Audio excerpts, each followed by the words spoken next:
Machado was forced into hiding for her own safety and had to be spirited out of the country to receive her Nobel Peace Prize in Norway last month. These are the hallmarks of a regime that clings to power through fear, coercion and violence, not through democratic consent.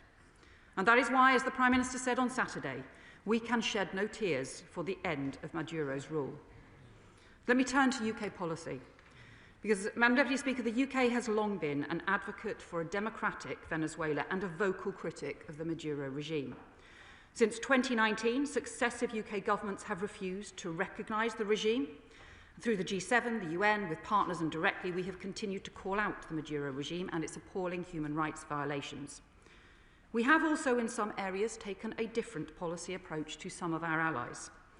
Our other Five Eyes partners have closed their embassies, but we have maintained our diplomatic mission in Caracas at a much more senior level than many of our partners, and seeking dialogue, sustaining direct contact with the opposition, supporting Venezuelan civil society, and advocating for British interests. A year ago, around Maduro's inauguration, the UK acted alongside partners and announced a wave of new sanctions.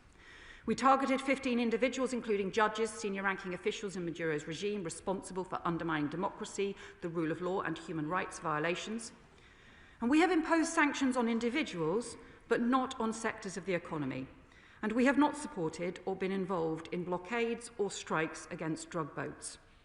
We have continued to directly promote the interests of the British overseas territories, who need to see stability in the region. And of course, throughout, we have promoted and maintained support for international law. Commitment to international law, as the Prime Minister set out on Saturday, is immensely important to this government. Those principles guide the decisions that we make and the actions we take as part of Britain's foreign policy. That commitment to international law is part of our values, is also strongly in the UK's national interest. And our manifesto talked about a foreign policy that is progressive and that is also realistic, engaging with the world as we find it in the interests of UK security, prosperity and our values. That means upholding international law and defending democracy, and it means confronting the complex, evolving and hybrid threats that we and our allies face in the world today. And those principles and values also guide the conversations that we have with our allies across a range of issues where we agree and disagree. And in my discussions with Secretary Rubio, I raised the importance of complying with international law, and we will continue to urge all partners to do so at every stage. It is, of course, for the US to set out the legal basis for their actions, and the UN Security Council is discussing Venezuela this afternoon. These issues will continue to be matters for international discussion. I discussed with Secretary Rubio what should happen next, and our continued commitment to a transition to a peaceful and stable democracy. Our collective immediate focus must be on avoiding any deterioration in Venezuela into further instability, criminality, repression or violence. That would be deeply damaging for the people of Venezuela, our own overseas territories, our allies, and in the US and other regional partners. The UK has long been clear that the leadership of Venezuela must reflect the will of the Venezuelan people. So the international community must come together to help achieve a peaceful transition to a democratic government that respects the rights and will of its people. That must mean action on the economic crisis, the release of political prisoners, the return of opposition politicians, an end to political repression, respect for human rights, and plans for the holding of free and fair elections. And I urge the acting President, Delcy Rodriguez, to take these steps forward because the people of Venezuela have a right to decide their own future. The US Secretary of State and I discussed the particular role that the UK can play to support a peaceful democratic transition and stability. Because drawing on our embassy in Caracas and on the work that we have done over many years to build up relationships and dialogue with Venezuelan opposition parties and with the current authorities and regime, and of course, our relationship with the US. To that end, I have also spoken today with Venezuelan opposition leader Marina Corina Machado, and her unwavering fight for democracy, human rights, and the rule of law in Venezuela and against oppression is inspirational. and we will keep in touch over the days and weeks ahead. Finally, Madam Deputy Speaker, let me turn briefly to another matter. The House will have seen recent comments from the United States and from Denmark regarding Greenland. Let me be very clear on the UK position. Greenland is part of the Kingdom of Denmark. Our close European partners, our long-standing NATO allies, and all our countries work closely together on security issues and will always do so. The future of Greenland is a matter for the Greenlanders and Danes and no one else. I commend this statement to the House. I call the Leader of the Opposition, Kemi Badenoch. Thank you, Madam Deputy Speaker. And I would like to start by associating myself with the condolences expressed by the Foreign Secretary about the awful tragedy in Crans-Montana. And I also would like to thank her for her statement on Venezuela. Although I am disappointed that it is not the Prime Minister delivering this statement, because many of us in this House and beyond want to know how he is going to respond to this situation.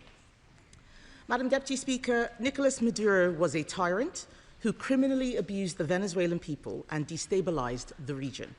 It is no surprise that there is jubilation on the streets because Venezuelans remember what their country was like before it was ravaged by years of socialist dictatorship.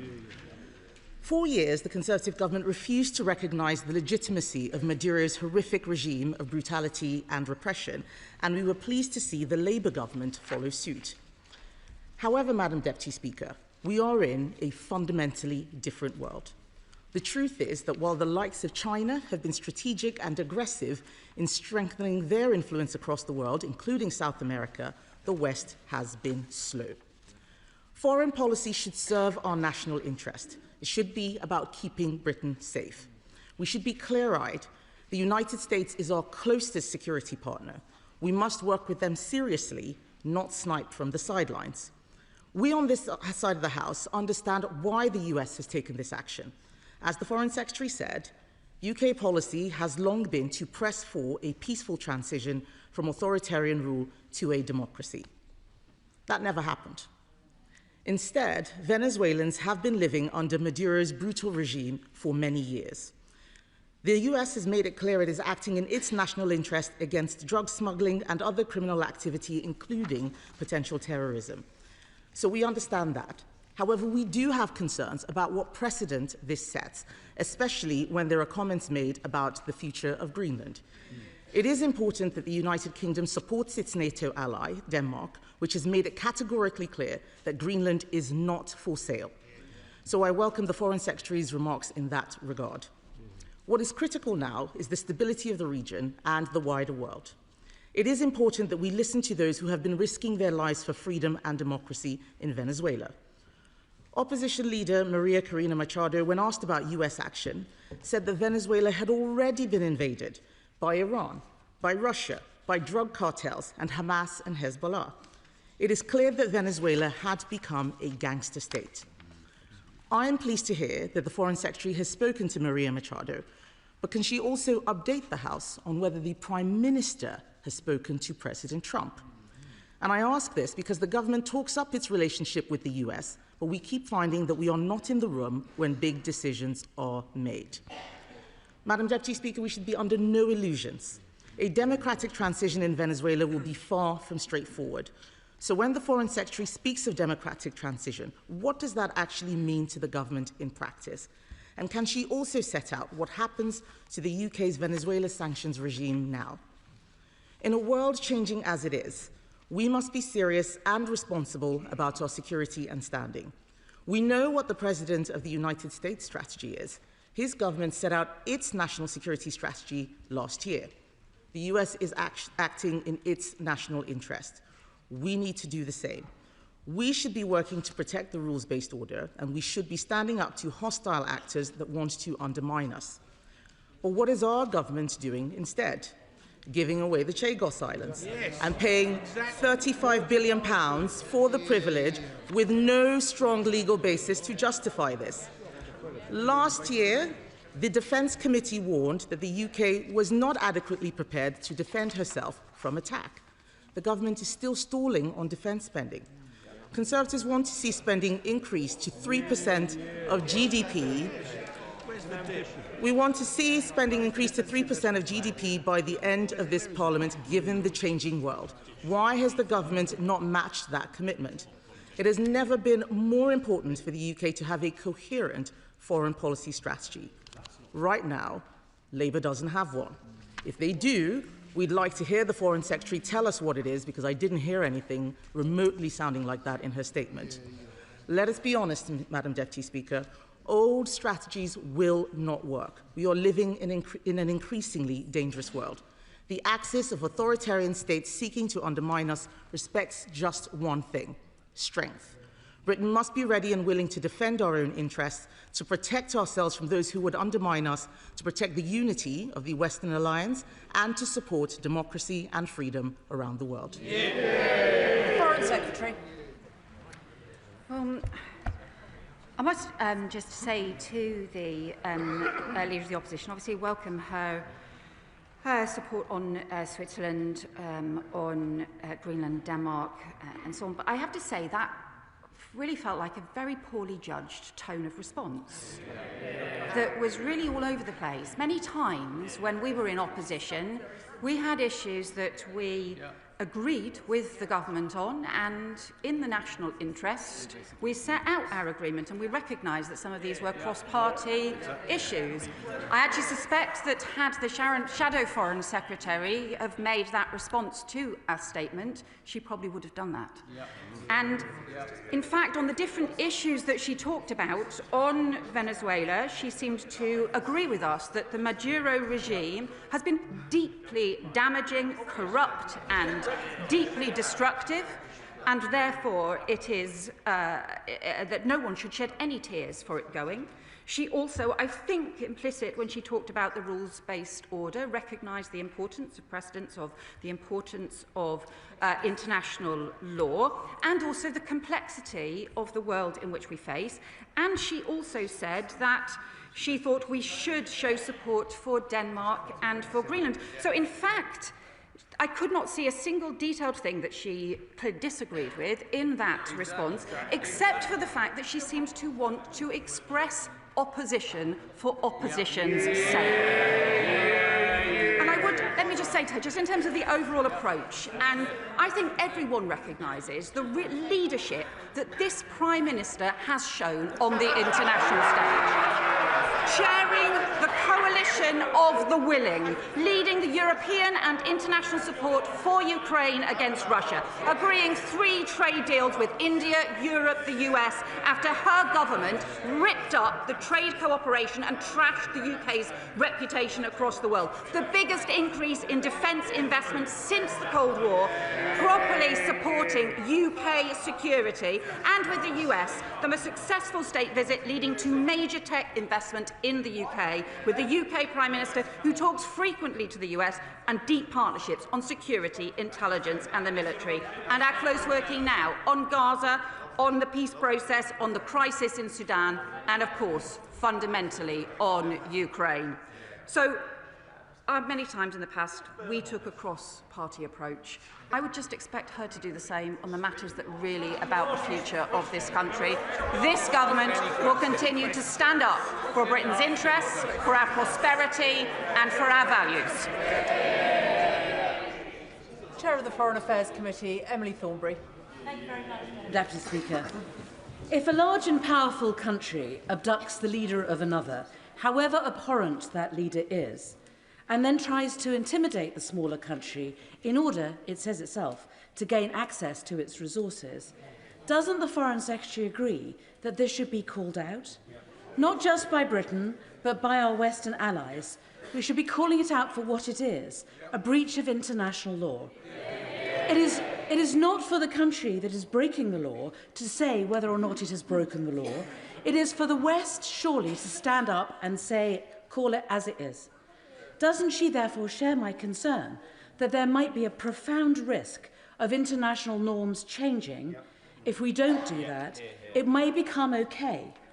And that is a risk that we then risk living in a world where might is right And surely that isn't in Britain's interests. Foreign Secretary. Can I just thank my honourable friend for her question, and also recognise that she has been consistent in her opposition to the Maduro regime, even when she was under pressure not to be through many years. And I know that she and I would probably agree that a man who is currently being investigated for crimes against humanity and who has such a history of political repression as well as economic destruction and corruption should not be leading a country. And she rightly refers to the issues around international law, and I've set out our commitment to international law, and she will know that my predecessor as Foreign Secretary talked about progressive realism, where we set out the progressive principles we follow, how important international law is because of the framework that it sets that is in our interests, not just reflecting our values, but also that we engage with the world the way it is. And I can assure her that as part of that, I have raised this issue of international law with Secretary of State Rubio and made clear that we will continue to urge all countries to follow it. Leader of the Liberal Democrats, Edward Davey. Thank you, Madam Deputy Speaker. Can I associate myself and my party with the comments from the Foreign Secretary about the tragedy in Crans, Montana? Madam Deputy Speaker, when President Reagan invaded Grenada, Margaret Thatcher said this: "We in the Western democracies use our force to defend our way of life. We do not use it to walk into other people's countries. We try to extend our beliefs not by force, but by persuasion." So I'm disappointed we've heard nothing as clear and courageous from either Prime Minister or the Foreign Secretary or today's Conservative Party.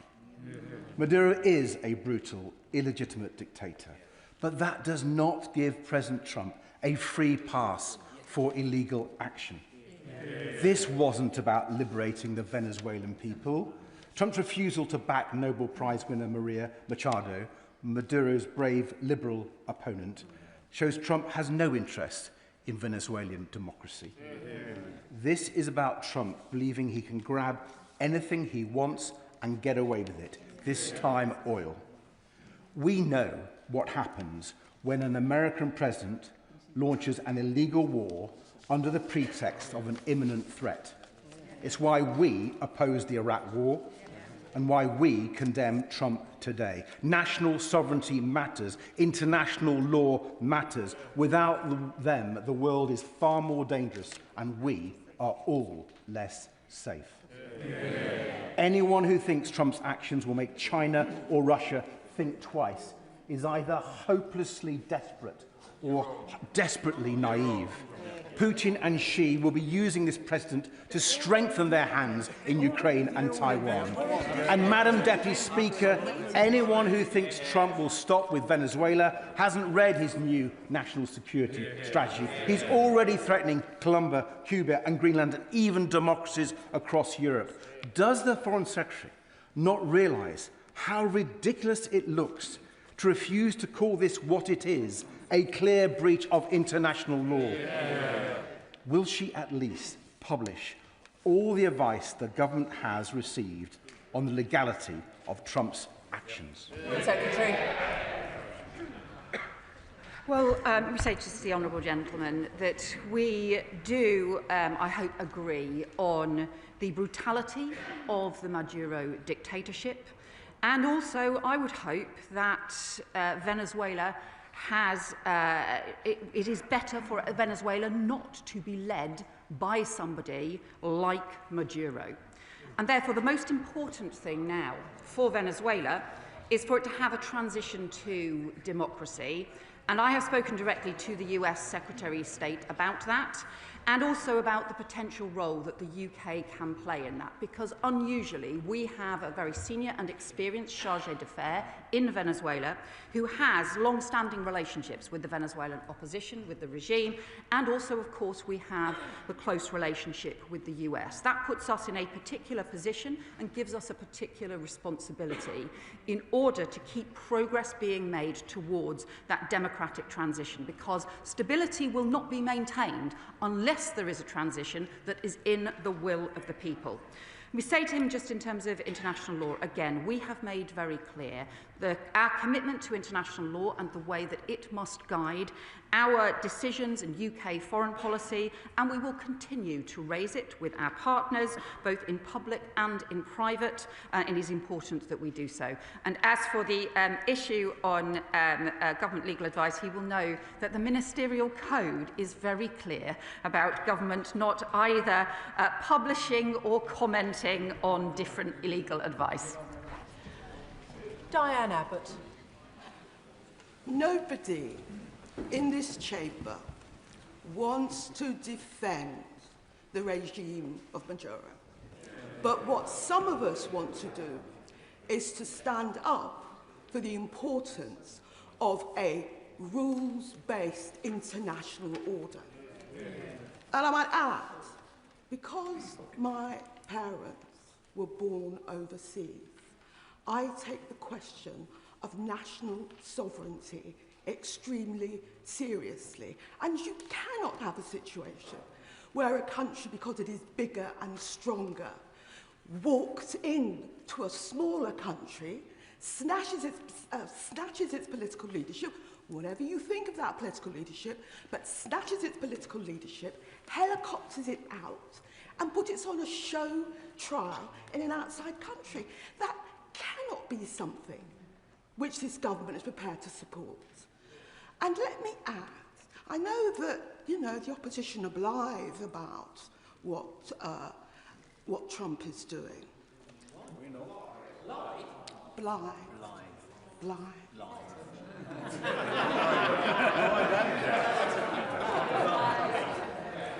I know the opposition are blithe about what Trump is doing. But let me say this, there will be countries that will look at Trump's attitude and carelessness to issues of sovereignty, and they will think, what happens if they have that threat? Who will be willing to stand up for them? Who will be willing to stand up for their national sovereignty? As far as I have heard thus far, it won't necessarily be our ministers. And there will be individuals. Order. The Right Honourable Lady must get to a question shortly, please.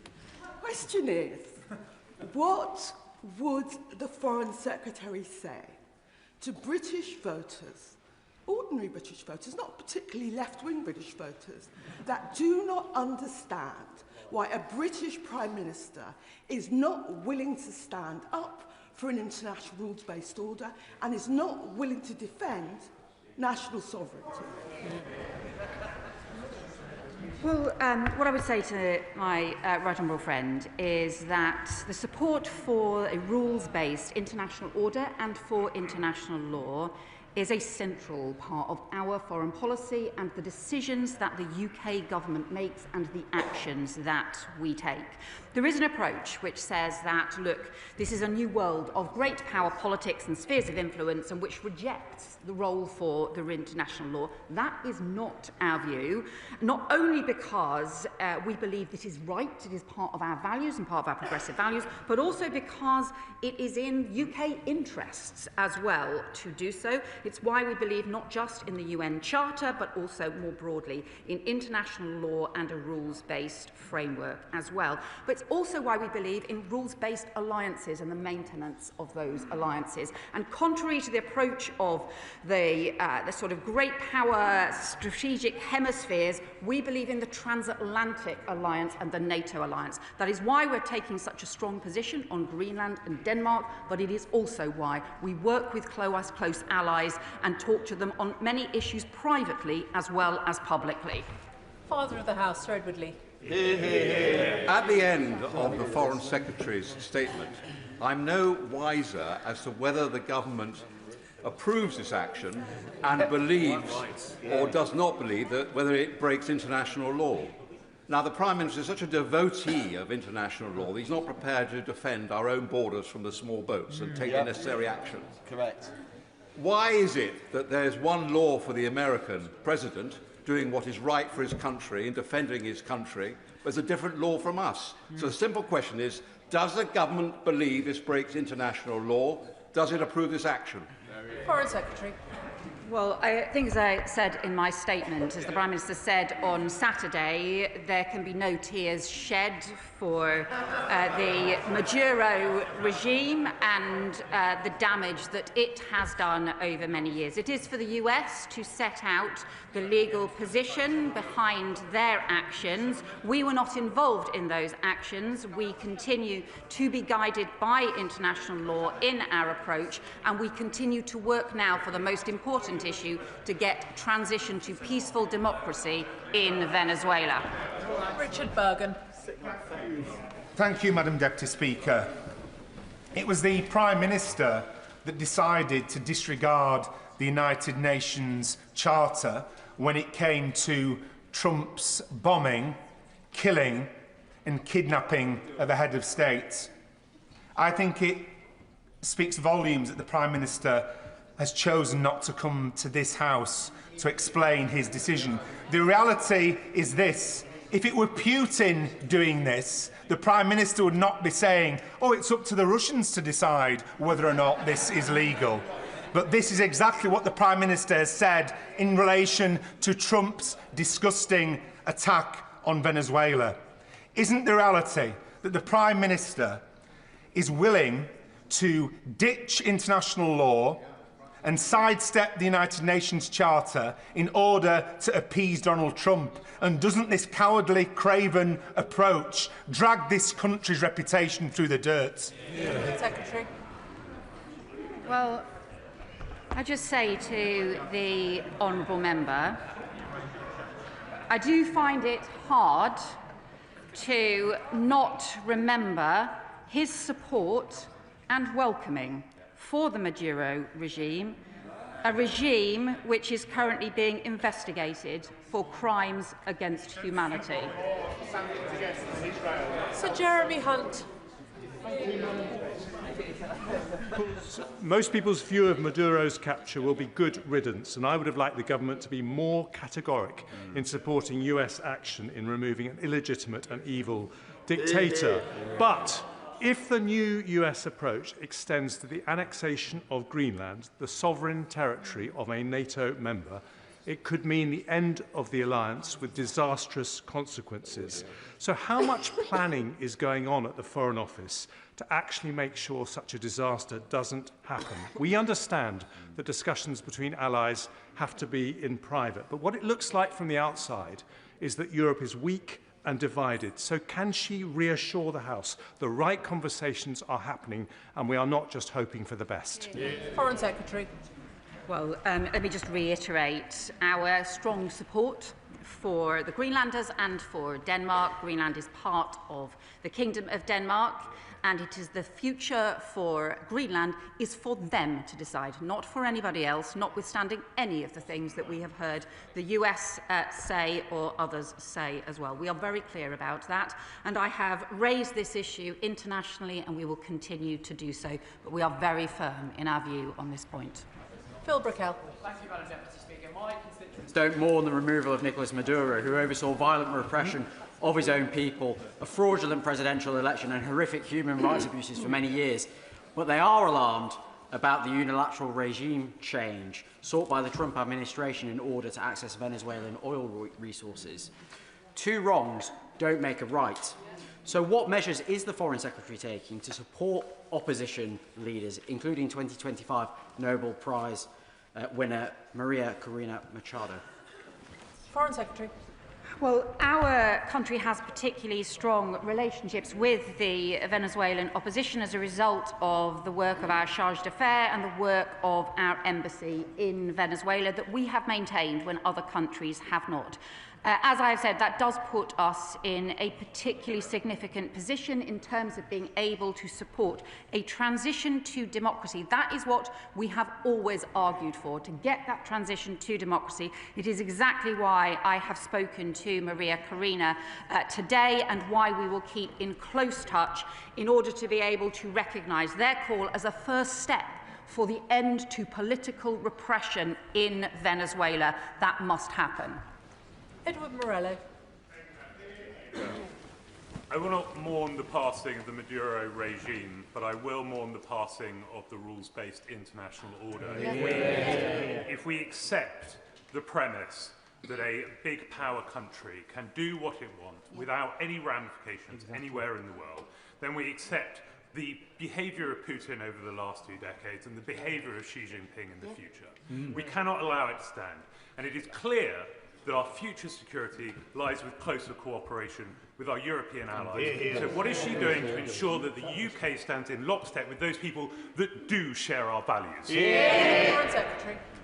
Well, we have strengthened our relationship with our European partners. Indeed, I've been in touch with the Danish Foreign Minister today exactly on the issue around Greenland. And we will continue to support the rules-based international order, but also the UN Charter and international law. But all I would just say to him is I really would warn members against making equivalence here around what Putin has done in Ukraine, where thousands of children have been kidnapped, where they have invaded a country led by a democratically elected President Zelensky. We should be careful about recognising what we say and the implications of it. Dan Carden. Thank you, Madam Deputy Speaker. I welcome the Foreign Secretary's statement in what is an incredibly complex international situation. Maduro stole elections, murdered opponents, and 9 million Venezuelans were forced to flee their country. Venezuelans will be both fearful and hopeful for the future. But this episode shows the US shift to the Western Hemisphere, leaving European security more exposed, and US willingness to interfere in foreign states with serious implications for our NATO ally Denmark. So does she agree what the UK can now usefully do is use any influence we have to pursue a transition to democracy for Venezuela, and to learn from this event, accelerating our UK defence and national security commitments? Foreign Secretary. My honourable friend is exactly right about both the fear and hope felt by many people in Venezuela. That is the views that we have had reflected back to us as well over the weekend too. And that is why we are certainly doing everything we can in the unusual position that we are in, given our experience and relationships, in order to promote and support that transition to a democracy. I do also agree with him about the importance of us increasing our defence investment. It is why we have now the biggest increase in defence investment since the end of the Cold War. Sir John Whittingdale. Thank you, Madam Deputy Speaker. The Maduro and Chavez regime was characterised by widespread human rights abuse, criminality and economic destitution, and many Venezuelans are rightly and understandably celebrating its end. But I have to say to the Foreign Secretary that after over half an hour, it is still not clear whether the UK government actually agrees with what has been done. She referred to the discussion taking place in the UN Security Council at the moment. Can she say what the position of the UK will be at that meeting? Foreign Secretary. Well, I set out our position at the beginning of the statement, which is that we supported and have long supported a peaceful transition to a democracy from an authoritarian regime. We shed no tears for the removal of Maduro, but we also want to see the establishment of a democracy and a transition, a peaceful transition to a democracy, which we do not yet have in Venezuela. That is what we will work towards, and we will always argue for the upholding of international law. Members will be aware that there are very many of you wishing to contribute to this statement. There's another statement to come and an important debate later. Please, can I encourage you to make questions short? Tan Singh Desi. Thank you very much. Madam Deputy Speaker, whether it's Venezuela, Greenland, Ukraine, Palestine or Taiwan, the UK government is right to champion international law, but we must face facts. The global rules-based order is crumbling before our eyes as increasingly nations disregard those rules and national interest trumps long-standing alliances. And in this new era of strongman politics, whether we like it or not, military strength is the ultimate guarantor of our security and sovereignty. So, Secretary of State, what steps are the government taking to accelerate investment in defence and send a clear signal so that we are respected by both friend and foe globally? Foreign Secretary. Well, my honourable friend is right to say, and I said in a speech just before Christmas, that the global rules-based order is under pressure from different directions. However, we believe it remains important. It is particularly important, and it is in our interests and the nature of our country and history. It is in our interest, but it is also a fundamental part of our values. And we believe that the international law and the rules-based order are fundamentally a foundation for peace and security across the world.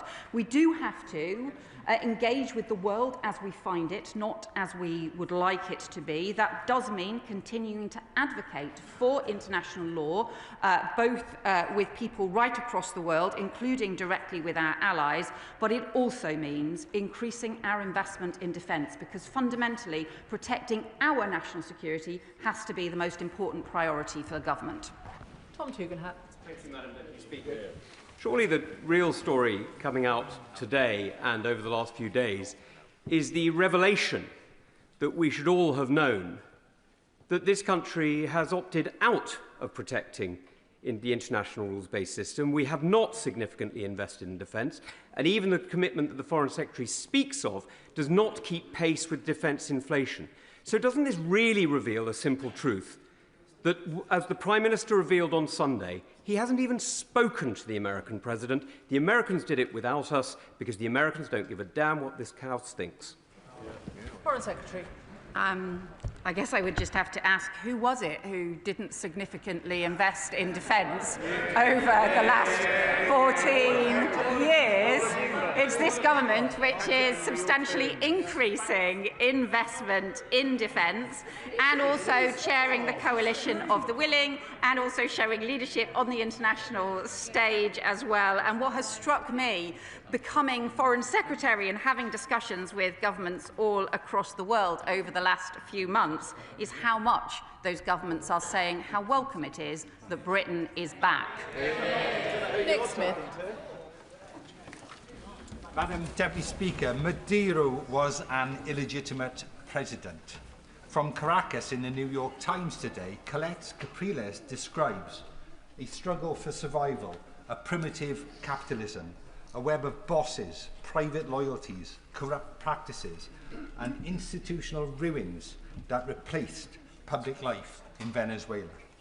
So can I ask the Foreign Secretary, what can the UK do to support the development of strong civic institutions there that can help build a new Venezuela? Foreign Secretary. My honourable friend is exactly right, because, look, there is a real risk of instability in Venezuela now, and building civil society, giving people in Venezuela the hope rather than the fear now, ensuring there is stability, but also building up capacity, working with opposition parties and with other organisations is now going to be crucial. That is something we are strongly advocating for. It is something that I have discussed with the US Secretary of State and said that we will continue to make a priority based on the work that our excellent Charge d'Affaires has been doing over many years, but now we need to do it extensively, including in discussion with opposition parties. Pete Wishart.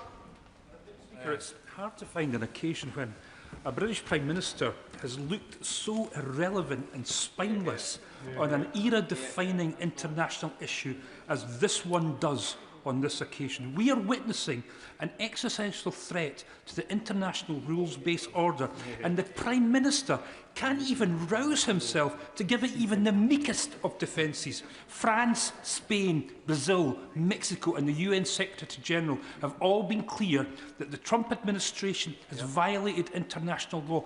When will the Prime Minister and the Foreign Secretary find their voices and join that chorus of condemnation? Foreign Secretary.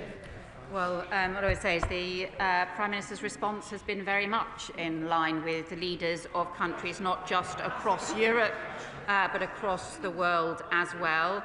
and we continue to stand up for and highlight the importance of international law, but also to focus on the realities in Venezuela, where there has been huge damage done over a long time, including with the interference by Iran and by Russia in Venezuela as well, and to focus on what should be all of our priorities now, which is getting a democratic transition for Venezuela. Lizzie Collins. Thank you, Madam Deputy Speaker. We speak today from the heart of our democracy, where power transfers peacefully according to the will of the people. So I thank the Foreign Secretary for her statement. And does she agree with me that democracy is the right of all people, no matter where they live? And does she further agree with me that it's for Venezuelans to decide what their future holds? Foreign Secretary. I completely agree with my honourable friend, and the people of Venezuela have been denied that democratic right for far too long. Election results have not been respected, and they have faced some of the most horrendous political repression, including on an industrial scale. The July 2024 elections were clearly not respected, and the official results were never published. That is why we continue to work with to talk to the opposition parties and also to talk to others in Venezuela about the importance of getting that democratic transition in place. Sir Andrew Mitchell. Of course, Madam Deputy Speaker, quite a lot depends on what now happens. But Mr. Maduro stole the elections in Venezuela in plain sight. He is a narco-terrorist and has destroyed the lives of tens of thousands of American citizens and more widely, and made huge amounts of money out of it. Isn't the world a better place with him before the courts in New York? And in this case, do not the ends justify the means? Foreign Secretary. So I think that Venezuela is in a stronger position without Maduro leading them, especially given the horrendous human rights abuses, the huge damage to their economy as well. But he said at the beginning the implication from what he said was that this is important about what happens next. And what happens next really does matter. And that is where the UK is determined to do everything we can to make sure that that is a transition to a democracy and to stability as well. Because I don't think Venezuela will have stability without a proper democratic transition. John McDonnell. The Secretary of State has said that the role of the government has been to uphold international law. Part of upholding international law is to call out crimes when they're witnessed. And what we've seen here, the Article 2.4 of the United Nations Charter is very explicit about the illegality of entering into a foreign state with armed force. And that's why I have to say I found it shameful that the Prime Minister and ministers today in the news rounds have refused to condemn this action. Because in not condemning the action, I think Trump will interpret that as the green light to go in wherever to steal the national assets of those countries. And as a result of that, we're all in a more dangerous place. Well, what I would say to my friend is the importance of promoting international law in the most effective way also means promoting the rules-based order and the rules-based alliances that we have. It means being able to raise issues around international law both publicly and privately in a way that has the greatest results to defend the rules-based order. That is what we will continue to do, and that, frankly, is what is in the UK's interest. Alicia Kearns. Thank you, Madam Speaker. Venezuelans are relieved to be free of Maduro tyranny. However, Venezuela risks remaining a failed state rather than a free state unless the international community comes together. Oil companies are not state builders, nor are they capable of democratic capacity building or enabling political transitions. I was surprised there was no mention in the Foreign Secretary's statement of plans to evacuate British nationals if possible, nor how many British nationals are in country. I also asked what phone calls the Foreign Secretary has had since this action with the leader of Commonwealth country and nation Guyana, to whom we have an important relationship, and if she hasn't spoken to that leader, why?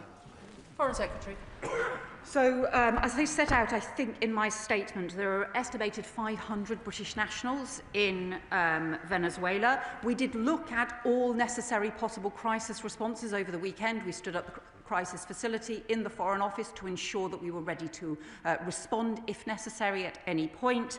It did not go beyond the response that we did put out around changing travel advice, and over the weekend British nationals were advised to shelter in place while it was assessed what might be happening next. We have had some consular contact, but it has been very limited, and we have obviously been available to any British nationals who want our support, as we would continue to be. We are also in contact with Commonwealth countries and also with overseas territories. In particular, my honourable friend is following up with overseas territories who are particularly affected by instability in the region. Rachel Blake. Thank you, Madam Deputy Speaker. I'm grateful for the Foreign Secretary's remarks, and she's talked about instability in the region and the need for grassroots investment in order for there to be a peaceful transition. Can she share with us the assessment that she's made about the impact of economic instability in the region and the role of businesses in the region, and how that instability could feed into and damage the possibility of a peaceful transition? Secretary. My friend is exactly right, because the nature of the economic crisis in Venezuela over the last decade has pushed huge numbers of Venezuelans into extreme hardship. It is one of the reasons why so many Venezuelans have left the country. An estimated 1 in 4 Venezuelans have left the country over the last 10 years as a result. And this should be a country with a strong economy. It is very important to build that up. But crucially, that has to be to the benefit of the people of Venezuela, not to the benefit of criminals or corrupt regimes. Richard Ford. Madam Deputy Speaker, this is about being principled. What if we were to learn from the White House that Greenland had been the source of cocaine or fentanyl flowing to the United States? Even if we don't expect a fabricated pretext on Greenland or imminent US intervention there, will the government please condemn the unilateral action in Venezuela by the Trump administration before we see a complete breakdown of the rules-based order? Well, I think you will have heard in my statement me setting out very strongly our position on Greenland, on Denmark, and we will continue to do so because we are very clear. This is about the NATO alliance, this is about the rules-based order, and this is about our close ally. Andy Slaughter. Thank you, Madam Deputy Speaker. I welcome the Foreign Secretary's statement that she will abide by international law, and I would not expect her to publish the legal advice she's received from the law officers and others, but I would expect her to set out the government's own analysis of whether and how the acts of US forces towards Venezuela comply with the rule of law. So will she now do that? Well, she will know, my friend will obviously know the constraints in the ministerial code in terms of discussing legal advice. We, as I said, have set out that it is obviously for the US to set out publicly their legal basis for the actions that they have taken. We have raised the issue of international law. I have directly raised that with the US Secretary of State, set out our views and our concerns and the importance of urging all partners to abide by international law. Simon Hall. Thank you, Madam Deputy Speaker. The essay question is not whether Mr Maduro was a good man. That is a clear no-brainer. The essay question here, as others have asked, is whether the actions of the US President were legal, and America cannot be expected to mark her own homework. So 2 questions to the Foreign Secretary, if I may. The first is, what body or bodies would she identify as being the responsible body to adjudicate on the legality of the American action? And secondly, the Vice President of Venezuela has this afternoon been sworn in as the new president. Her hands are as tainted with the previous regime as Maduro. What read across should this House have from that incident? Foreign Secretary. Well, the UN Security Council has been discussing the issue about Venezuela today, and I'm sure those international discussions will continue. On the issue of the Vice President being sworn in, we continue not to recognise the legitimacy of the Venezuelan regime. We do want to see stability and a transition to democracy, and we are urging the Vice President to take now the steps for that transition and to a democracy that respects the will and the human rights of the Venezuelan people. Karen Moon. Whereas, Madam Deputy Speaker, I accept that Venezuela is a brutal and failed and highly dangerous state. But across Eastern Europe, the implications of this action will be deeply destabilising. Can I ask the Foreign Secretary, in her discussions with the US Secretary of State, when she mentioned international law with him, did she reference the message that this action sends to Putin and Russia's ambitions in Europe? Foreign Secretary. Well, what my honourable friend will know is that we continually discuss the threat from Russia and the importance of the transatlantic alliance supporting Ukraine with the US, and I have discussed that many times with the US Secretary of State. The Prime Minister has discussed that continually with the US President, and we are clear about the importance of defending Ukraine. The Prime Minister will tomorrow be part of the Coalition of the Willing, which is exactly about supporting Ukraine, and we have to ensure that as we build those international alliances, we do so in the most effective way to support Ukraine. I can also assure him that I raise the issue of international law and the concerns that we have with the US Secretary of State. Gavin Robinson. Thank you very much, Madam Deputy Speaker. I think it's clear that the Foreign Secretary supports the end, if not the means. And I think it is clear that she accepts the outcome, though she can't bring herself nor the government to condone the actions of President Trump. But today we learned that the Chinese have warned against both touching the oil resources of Venezuela and also demanded the return of President Maduro. Does she see that as sabre rattling, or is she concerned?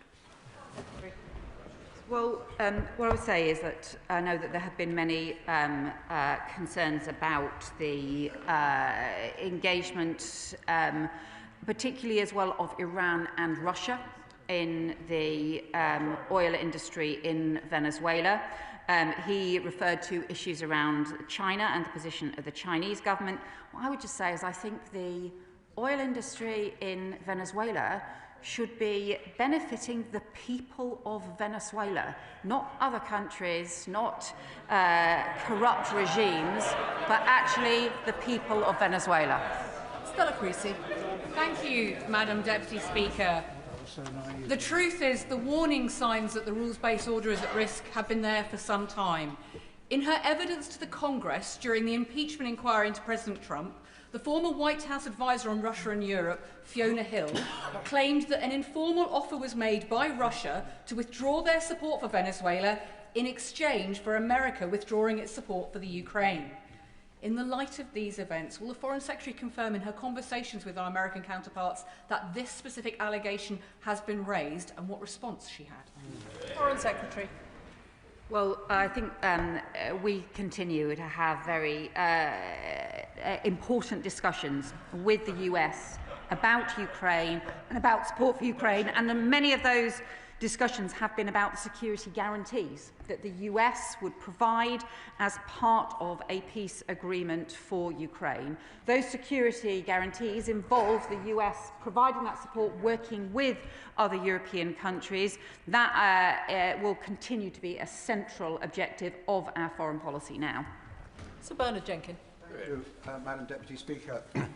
To those who still harbour illusions about an idealised world of international rules which will be abided by all, shouldn't we just say, well, welcome to the real world, where might very often proves to be right, and we have to face the circumstances that we are in. Can I therefore give my support to the government's ambivalence, as supported by my right honourable friend, who I think also rightly criticised the slow pace of rearmament, and that's all she disagreed with the government about. But can she now avoid blowing the bridges that we have with the United States and use that influence? And doesn't she agree it really would be stupid to slag off President Trump now when we want to have influence over what he does next? Foreign Secretary. Well, I think just sort of address some of the bigger points that he's raising about the international rules-based order and the sort of global power politics. We obviously, and he and I are old enough to have the experience and reflections on the Cold War, which was all about the great power politics and the difficulties, also at a time when, post the Second World War, we had worked hard to develop a rules-based order alongside those big military global tensions. So this has been a part of global history for a long time. The tensions between how you maintain an international law and an international rules-based order, and also how you engage with the different competing interests, sometimes from some of the biggest countries in the world, sometimes from some of the smaller countries in the world who have particular power in particular areas. In terms of the UK's approach, we continue to believe in the importance of a rules-based order and the importance of that kind of international framework. We also engage with the world as it is, the world as we face it, and we need to be able to do so and to be agile in responding to that. Imran Hussain. Thank you, Madam Deputy Speaker. Regardless of what is said in this place, it is clear for all to see that Trump's illegal actions in Venezuela are a blatant violation of international law, and now he has Greenland clearly in his sight. And frankly, the response from the international community and our own government has been shameful. How can we pretend to defend international law? Madam Speaker, how can we pretend to defend international law when we refuse to even condemn the most blatant of violations and do not apply equally? The reality is we are sending a green light that the rules, international rules, no longer apply. And let's call this what this is. Trump's actions are not about democracy, it's about oil and old-fashioned colonialism. So I give the Foreign Secretary the opportunity again. If she truly believes and wants to stand up for international law, she should stand up on that dispatch box and condemn these illegal actions. And if she does not, then she should admit... I think we've got the gist. We really do need to have shorter questions, or everyone is simply not going to get in. Foreign Secretary. Yeah, I would just remind the honourable member the Maduro regime was a deeply authoritarian and corrupt regime which allowed countries like Russia and Iran and Hezbollah to intervene, to increase their influence in that country. We should not shed a tear for the end of the Maduro regime. What we should do is work for democracy. That is in our values. That is what we will continue to do. And we will also continue to stand up for international law. Alistair Carmichael. Speaker, last time I saw this degree of agreement between the government and opposition front benches in relation to foreign policy was in the run-up to the war in Iraq, and we all know how that ended. But can I welcome what the Foreign Secretary says about being clear that the leadership of Venezuela must reflect the will of the Venezuelan people? So when she spoke to Secretary Rubio, did she condemn President Trump's assertion that he should run Venezuela for the foreseeable future? Secretary. Well, I think what we've seen happen in practice is obviously the US do not have boots on the ground in Venezuela, and the Vice President has been sworn in. We are continuing not to recognise the Vice President as a legitimate regime in Venezuela and continuing to press for a democratic transition. I discussed with the US Secretary of State the importance of a democratic transition, the importance of working with the opposition, and also the role that the UK could play in doing that, because I think ultimately this has to be about making sure that the will of the Venezuelan people is respected. Sonia Kumar. Thank you, Madam Deputy Speaker. The United Nations Charter states, Article 2.4, all members shall refrain in their international relations from the threat or use of force against territorial integrity or political independence, of any state. Yeah. Does the Secretary of State agree that even when a president lacks democratic legitimacy, any peaceful transition in Venezuela must be in the hands of their people and not dictated by foreign governments who must follow international law? Yeah. I think the peaceful transition is essential, and it has to be to democracy, and it has to be about reflecting the will of the Venezuelan people. That is why I have spoken today to Maria Corina Machado, and that is what we will continue to press for, and our embassy in Caracas will continue to press for. Dr. Andrew Murison. Will the government use any influence its silence on Venezuela is buying to impress on President Trump that whilst it may be expedient for the UK to acquiesce in the removal of a hideous old tyrant, Nicolás Maduro, hemispheric proto-colonialism that threatens UK interests or the integrity of any Commonwealth country or any European neighbour would destroy the special relationship that has existed between our countries since the Second World War? Foreign Secretary. So I think the honourable member is effectively referring to Greenland and to Denmark. Let me just be really clear. Greenland is part of the Kingdom of Denmark. And we have said so extremely strongly. We will continue to do so. The Prime Minister has said so today, and I have been in touch with the Danish Foreign Minister today. You will have seen the strong statements, not just from the Danish Prime Minister, but from other leaders, particularly across the Nordic states as well. This is immensely important to us. We are all NATO allies. We need to all work together. That is part of how we strengthen our security. Peter Prinsley. Madam Deputy Speaker, so there is a central question here, which is simply put. If we do not condemn the American actions in Venezuela, what is to stop dictators around the world acting in a similar way against our allies and our interests? Does the Secretary of State agree that rules do matter? Foreign Secretary. Well, I think I have been clear that not only that rules matter, that international law matters, and also that we need to ensure we look at the different circumstances of different situations and rightly approach each one in turn. It is why we have set out the position that we have today on Greenland. And I do also say, I do really caution honourable members against creating equivalence between different situations in different parts of the world, very different circumstances in very different countries. We have to be realistic about the differences between them in the approach that we take. Jeremy Corbyn. Thank you, Madam Deputy Speaker. Has the Foreign Secretary had an opportunity to study the United States National Security Statement that they made at the end of November, in which they appear to give themselves the right to intervene in any country in the Western Hemisphere in order to exploit raw materials and minerals? Is she not concerned that overt threats are now being made against Colombia and Cuba, as well as the illegal kidnapping of Maduro? Is she going to make any representation to the USA about that as well? Secretary. Well, I would just say on Colombia, for example, we have worked closely with the government of Colombia. We are continue to be the pen holder on Colombia at the UN and continue to work closely with them.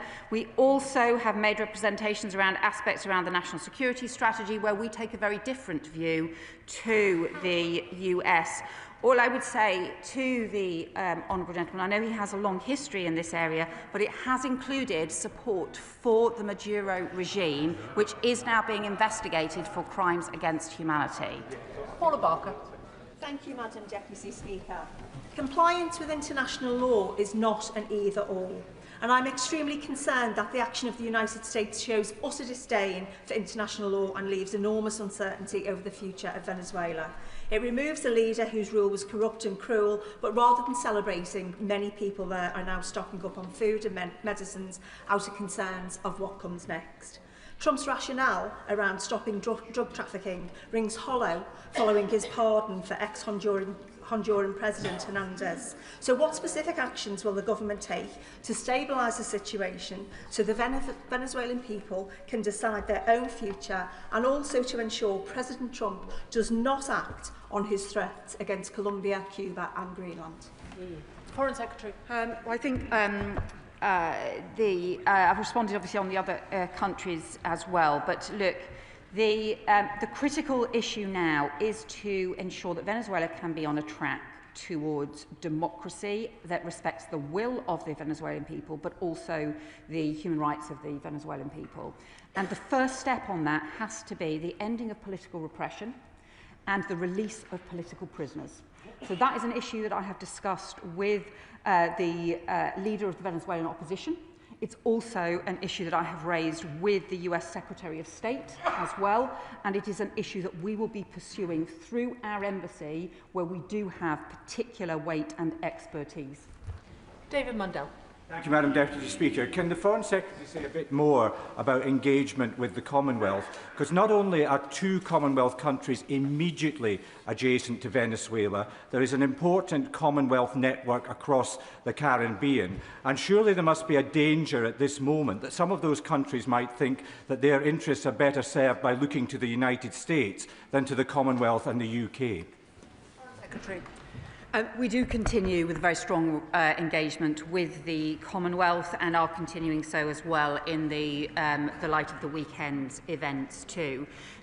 There are Commonwealth countries and also overseas territories that have been heavily affected by the instability in the region, including the instability driven by the Maduro regime, the scale of the narco-trafficking, but also and the criminal gang operations, and also the scale and pace of migration as well that has been very destabilising. We are engaging with them as well to be able to work with them on ensuring that there can be stability in the region, because that is in everyone's interests. Kirsten Sullivan. Thank you, Madam Deputy Speaker.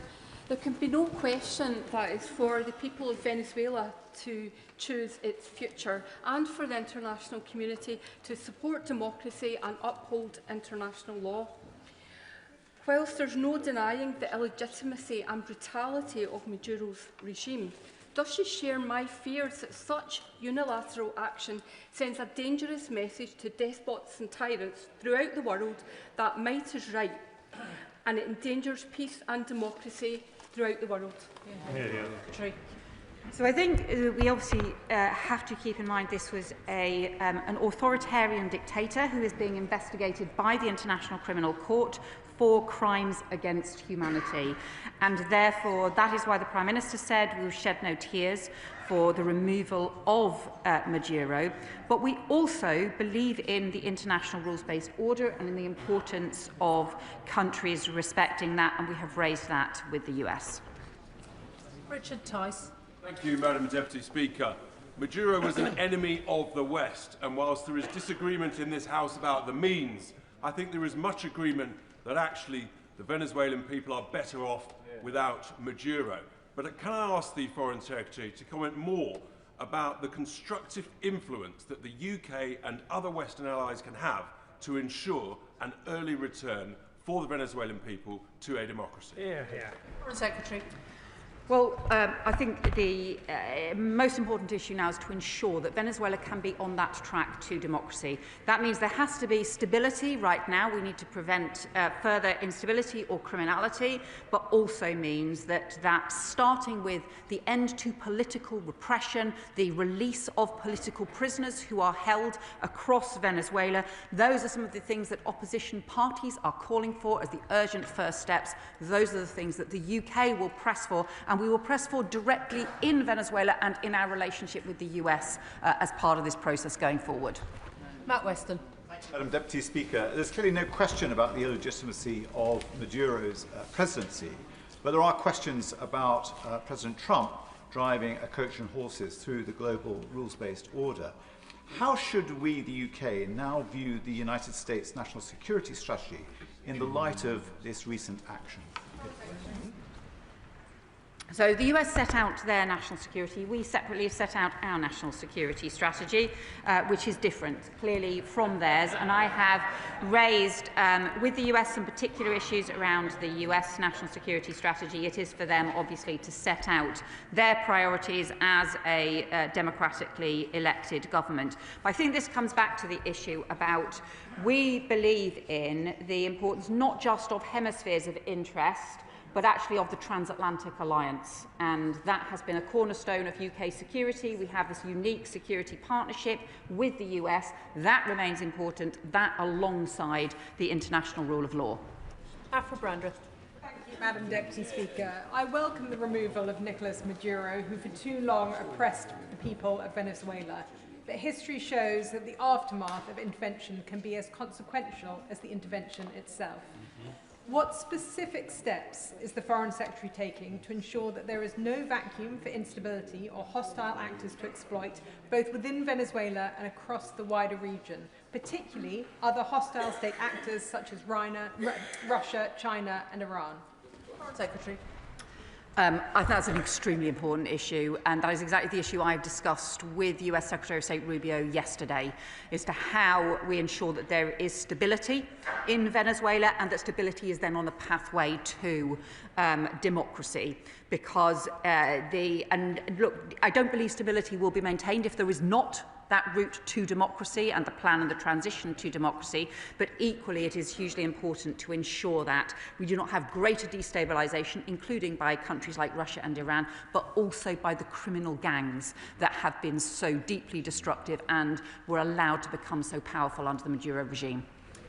We're into Just. Thank you, Madam Deputy Speaker. I welcome the confirmation that this government supports international law and now wants to see a safe and peaceful transition to a legitimate government that reflects the will of the people in Venezuela. But would the Foreign Secretary at least agree with me that if Donald Trump's unilateral action was in breach of international law and the UN Charter, it has created a very dangerous precedent? Foreign Secretary. Well, the reason that we stand up for the UN Charter and international law is partly because it reflects our values and partly because it reflects our interests. And because that UN Charter, that international law framework, really is the underpinning of peace and security across the globe. Of course, throughout its history, throughout the history of the UN Charter, throughout decades of history, that has always been tested and strained with the reality of different kinds of international affairs all over the world, and will continue to be so. But we still believe in the importance of advocating for international law and to doing so with our closest allies as well. Ellie Chance. Thank you, Madam Deputy Speaker. The US attack on Venezuela is clearly a breach of international law. Now, of course, Maduro's violent, repressive regime must be held accountable, but the Venezuelan people need and deserve international support that upholds international law, not the unilateral, unlawful US oil imperialism that we've seen. So does the Foreign Secretary recognise that a key function of the Foreign Secretary, any Foreign Secretary, is to defend and uphold international law? Does she recognise that a year of pandering to and pussyfooting around Donald Trump has had no restraining effect, instead has emboldened him? And will she condemn that illegal US action? Foreign Secretary. Well, let me say just what's in the interests of the people of Venezuela, because that was where she started her discussion. And what I think is in the interests of the people of Venezuela is not the Maduro regime, but a transition to democracy. We have worked for many years for a peaceful transition to democracy in line with international law, and that continues to be our policy. But we will work with the reality on the ground, we will work with all of those involved, and we will use the particular assets that we have with our experienced embassy in order to promote the transition to democracy in as safe and stable a way as possible. That's exactly why we are in touch with the Venezuelan opposition. John Trickett. Thank you very much, ma'am. And can I say there were 3 conditions which the Foreign Secretary set to judging the transition: that it be peaceful, that it be complying with international law, and that it had the support of the Venezuelan people. all of those three conditions were broken by a lethal attack by a foreign power, planned not in Caracas but in Washington and in breach of the UN Charter. But can I ask the Foreign Secretary to turn her mind for a second to advise the House on her reaction to the President's idea that he's going to seize the Venezuelan oil and turn Venezuela state into a colony? None of those things can be part of any Labour government supporting them. Well, I would say to my honourable friend is the Maduro regime did not have the support of the Venezuelan people. That was the consequence of the July 2024 election, for which they have continually refused to publish the results because of all of the evidence that Maduro had lost the election.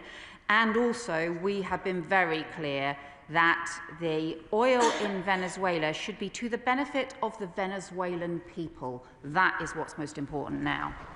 Sir Geoffrey Clifton-Brown. Thank you, Madam Deputy Speaker. The Foreign Secretary has repeated time after time today that she believes in the rules-based system. Therefore, will she argue for that vociferously at the United Nations so that the world knows what British values are?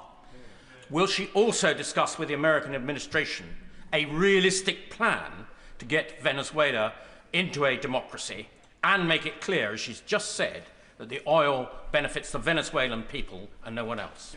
Secretary. So I think yes is the answer to his questions. We are continuing to raise and promote international law through the United Nations and the Security Council, also continuing to raise the importance of international law with the US administration on a range of different issues, and also continuing to argue for a democratic transition in which Venezuelan assets should be used for the Venezuelan people. After the next contribution, I'm going to come to Steve Darling from the Liberal Democrats. Kim Johnson. Thank you, Madam Deputy Speaker. If the Foreign Secretary believes that the rule-based order is important, then why has she and the Prime Minister not condemned the actions of Trump? And does she agree with me that he's nothing more than a megalomaniac and this is imperialism by another name? Secretary. Well, again, what I would say is the Maduro regime has been deeply damaging for the people of Venezuela. We don't shed a tear for the end of the Maduro regime. We do believe, however, that it is essential that we get a peaceful transition to democracy in line with the rule of law and in line with international law. That is what we have continued to argue for over many years and are continuing to argue for now, because that is what is in the interests of the Venezuelan people. Steve Darling. Thank you, Madam Deputy Speaker. And with Donald Trump taking a leaf out of the Putin playbook and becoming an international gangster in the Americas, what assurance can the Secretary of State give this chamber that the coalition of the willing to protect Ukraine will become the coalition of the capable to defend Ukraine? Foreign Secretary. Well, again, I really would advise members against somehow suggesting there is equivalence between what happened this weekend and Putin's brutal invasion of Ukraine. The kidnapping of thousands of children in Ukraine, the targeting of a democratically elected President Zelensky, and the continued war in Ukraine, where we will continue to work with the US in defence of Ukraine. That is why we are pursuing the issue of security guarantees as part of NATO, as part of our transatlantic alliance, which is immensely important to the security of the UK and to the security of Ukraine. Steve Witherden. Thank you, Madam Deputy Speaker. President Trump has behaved like a member of a criminal gang, bombing Venezuela, a sovereign country, kidnapping its head of state and his family, and killing many in the process. Where next? Colombia, Cuba, Mexico, Panama, Greenland? Here? Does my right honourable friend agree that if we do not stand up to deviants and bullies like Trump, they will only be emboldened to repeat their illegal acts elsewhere? I'll just point out to my honourable friend that Maduro was not a recognised head of state by the UK government and by many governments, not least because of the deep corruption, the refusal to respect the July 2024 election, and the deep damage that he had done, including now being investigated for crimes against humanity. And also the impact, he talked about the impact on neighbouring countries. Neighbouring countries have also suffered deep damage as a result of the Maduro regime allowing criminal gangs to operate so extensively from Venezuela, and also the rapid migration of so many people from Venezuela as a result of the crisis. David Reid. Thank you, Madam Deputy Speaker. I've listened to the Foreign Secretary now for the last hour and a half, and I'm still completely unclear what the government's foreign policy position is on Venezuela. So I'll ask a more direct question. Does the Foreign Secretary agree with the United States Don Road doctrine? Foreign Secretary. Well, the US has set out, I think, very different versions of the Monroe document has been interpreted, doctrine has been interpreted in very, very many different ways over decades and through generations in different ways, and historians will dispute that. What I can set out is the UK's approach and our foreign policy approach, which is to stand up for Britain's interests in security and prosperity and also our values. That is why we not only stand up for the international rule of law, but why we also maintain the crucial security alliances which are based on laws and values such as NATO and our transatlantic partnership. Justin Madders. Thank you, Madam Deputy Speaker. I think the Foreign Secretary has set out how it's possible not to shed a tear for Maduro's removal, but also to be concerned about upholding international law. And in that regard, this should not be seen as a green light for Greenland. So with that in mind, could she confirm to the House that when she spoke to Secretary of State Rubio, she specifically registered the UK government's position in respect of Greenland? Secretary.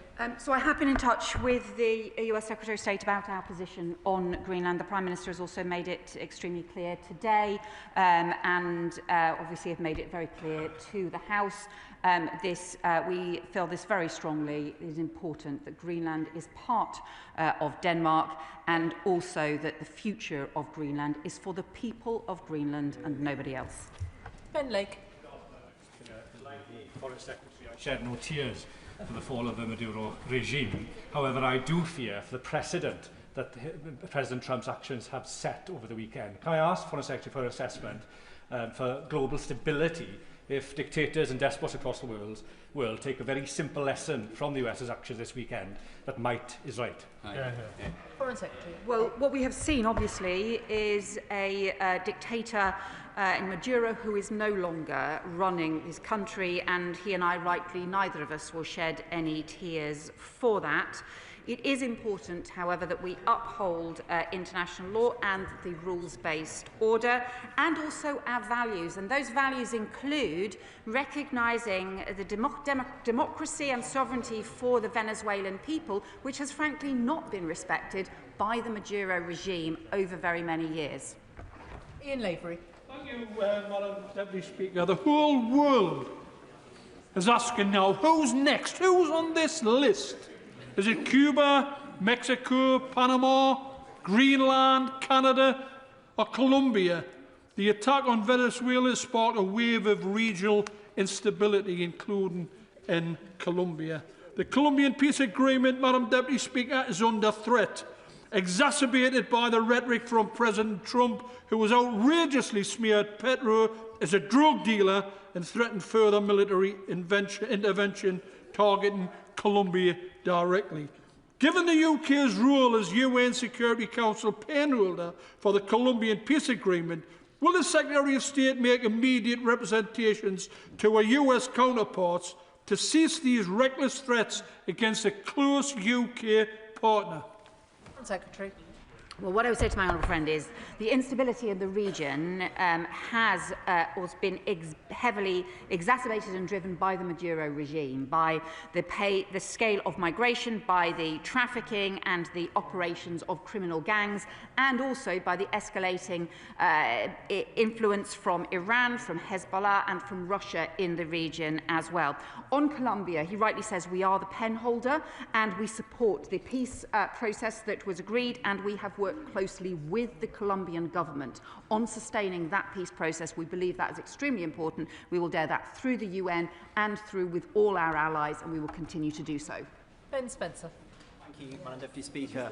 As chair of the All-Party Group on Nordic countries, I'm very grateful to her and the leader of the opposition's comments regards to Denmark and Greenland. I'm also very grateful that she's confirmed just a few moments ago that she and the Prime Minister have been raising directly the issue about respect for sovereignty for that key NATO ally. Why then did it take so long for the Prime Minister to publicly espouse his support, so delayed after the Swedish and Finnish and other countries have done so? Secretary. Well, he did so this morning when he was asked about it. Alan Gemmell. Thank you, Madam Deputy Speaker. The UK's overriding interest should be to maintain international law and to keep as many countries as possible in the global rules-based order, and ensuring that what's happened in Venezuela is not a gift to Russia or China. Is the Foreign Secretary sure that we can maintain our position at the Security Council and promote our values, interests and the rules-based order? Secretary. That is what we need to continue to do. The approach of progressive realism that my predecessor set out as part of our manifesto was about how we pursue our values, but also how we recognise the world as it is, which is sadly often not the way we want it to be. How we continue to pursue those values in the most effective way, both publicly and privately through our alliances, and how we make sure that our foreign policy and our decisions are guided by international law. Tim Farron. Thank you, Madam Deputy Speaker. Britain is historically America's best friend, and best friends tell their friends when they are acting appallingly. They don't go into toadying mode. As my right honourable friends have mentioned already, in 2003, in this House, a Labour government voted with Conservative support to illegally invade Iraq, and the consequences was the undermining of international law, the emboldening of despots around the world, and Britain's security and safety and significance massively degraded. Have we learnt nothing from that lesson of nearly 25 years ago? And have we not learnt the one lesson above all of history? And that is, if you appease bullies, you soon become their victims. Yeah. Well, let me just say again to the honourable member, I think the continual sort of false equivalence with other issues around the world does not help any of the arguments and the issues that we are dealing with. We have an important issue now in terms of what happened in Venezuela. The operations that took place over the weekend, the UK was not a part of. We have set out a different foreign policy approach to Venezuela based on a peaceful transition, support for democracy and the promotion of the international law, which we will continue to do. But it is right that we do that in response to the world that we are in, to the alliances that we need to build in order to pursue our values and our interests, and in this case, in the case of Venezuela, to pursue democracy for Venezuela. Alex Sobel. Thank you, Madam Deputy Speaker. Democracy and human rights are sacrosanct. A new great game is replacing the international rules-based order, where might beats what is right. Does the Secretary of State share my concerns that our allies in Ukraine, Taiwan and elsewhere are less secure now than they were a week ago? So what I would say to him is I think throughout our history there have been tensions, and throughout the history since the Second World War there have been tensions between the issues around the rules-based order, the international law that we have championed throughout, but also, for example, during the Cold War, the big tensions between major countries, and some of the debates now that take place around global powers and also around different spheres of interest as well.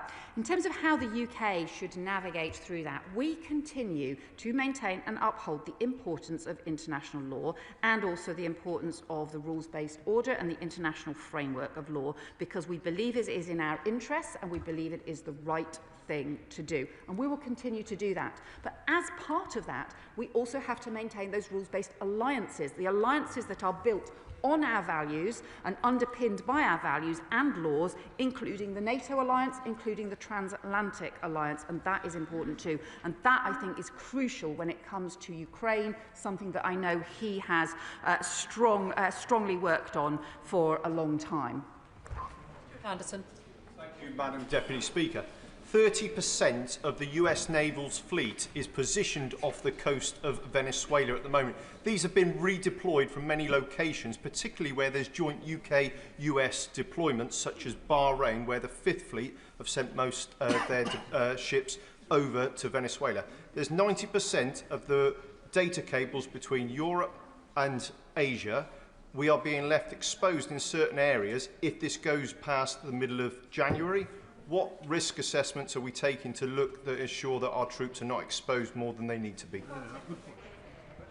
Well, on the issue of the undersea cables, this has been an important issue that we have looked at, not just in terms of UK defence, but also internationally as well. It is something that we have discussed at NATO, something that we discuss as part of our alliances as well, and is why I think we do need to take much more seriously the operations of things like the Russian shadow fleet, some of the Russian operations in our waters, and we will continue to do so. Melanie Ward.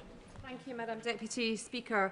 There's been much discussion of international law today, but of course what matters is that it is upheld at such a dangerous time in the world. Our own country is less safe when it is not.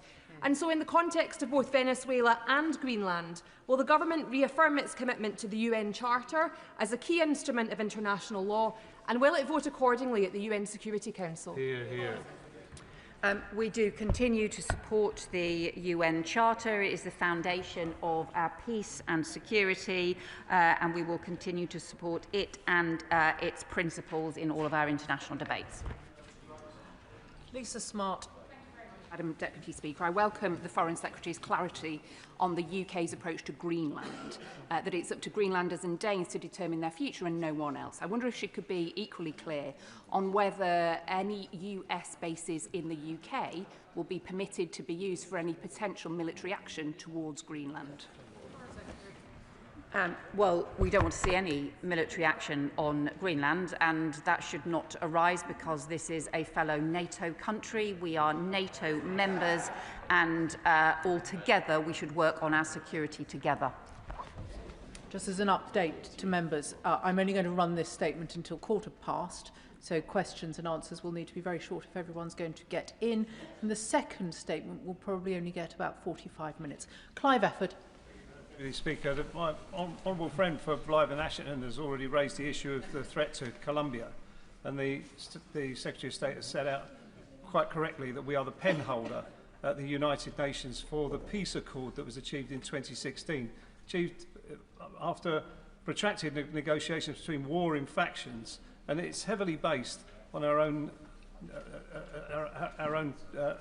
agreements in Northern Ireland. So, will the Secretary of State assure me that she's stressing to her counterparts in America the threat to peace in Colombia, that if we were to unravel that peace accord in any way in response to what's happened in Venezuela? Hear, hear, hear, hear. I can assure my honourable friend that we continue to support and uphold the 2016 the peace accords, and also as the pen holder, as he rightly says, we work closely with the Colombian government on this and on how to deal with a range of threats to their stability.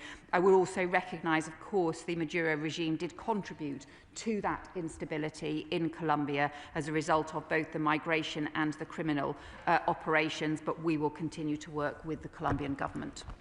Bernard Objecti. Thank you, Madam Speaker. In November, I asked the government what our position would be if the US took military action in Venezuela in light of the new US national security strategy, which clearly outlines the US administration's position regarding the Western Hemisphere and denial of influence to non-hemispheric competitors.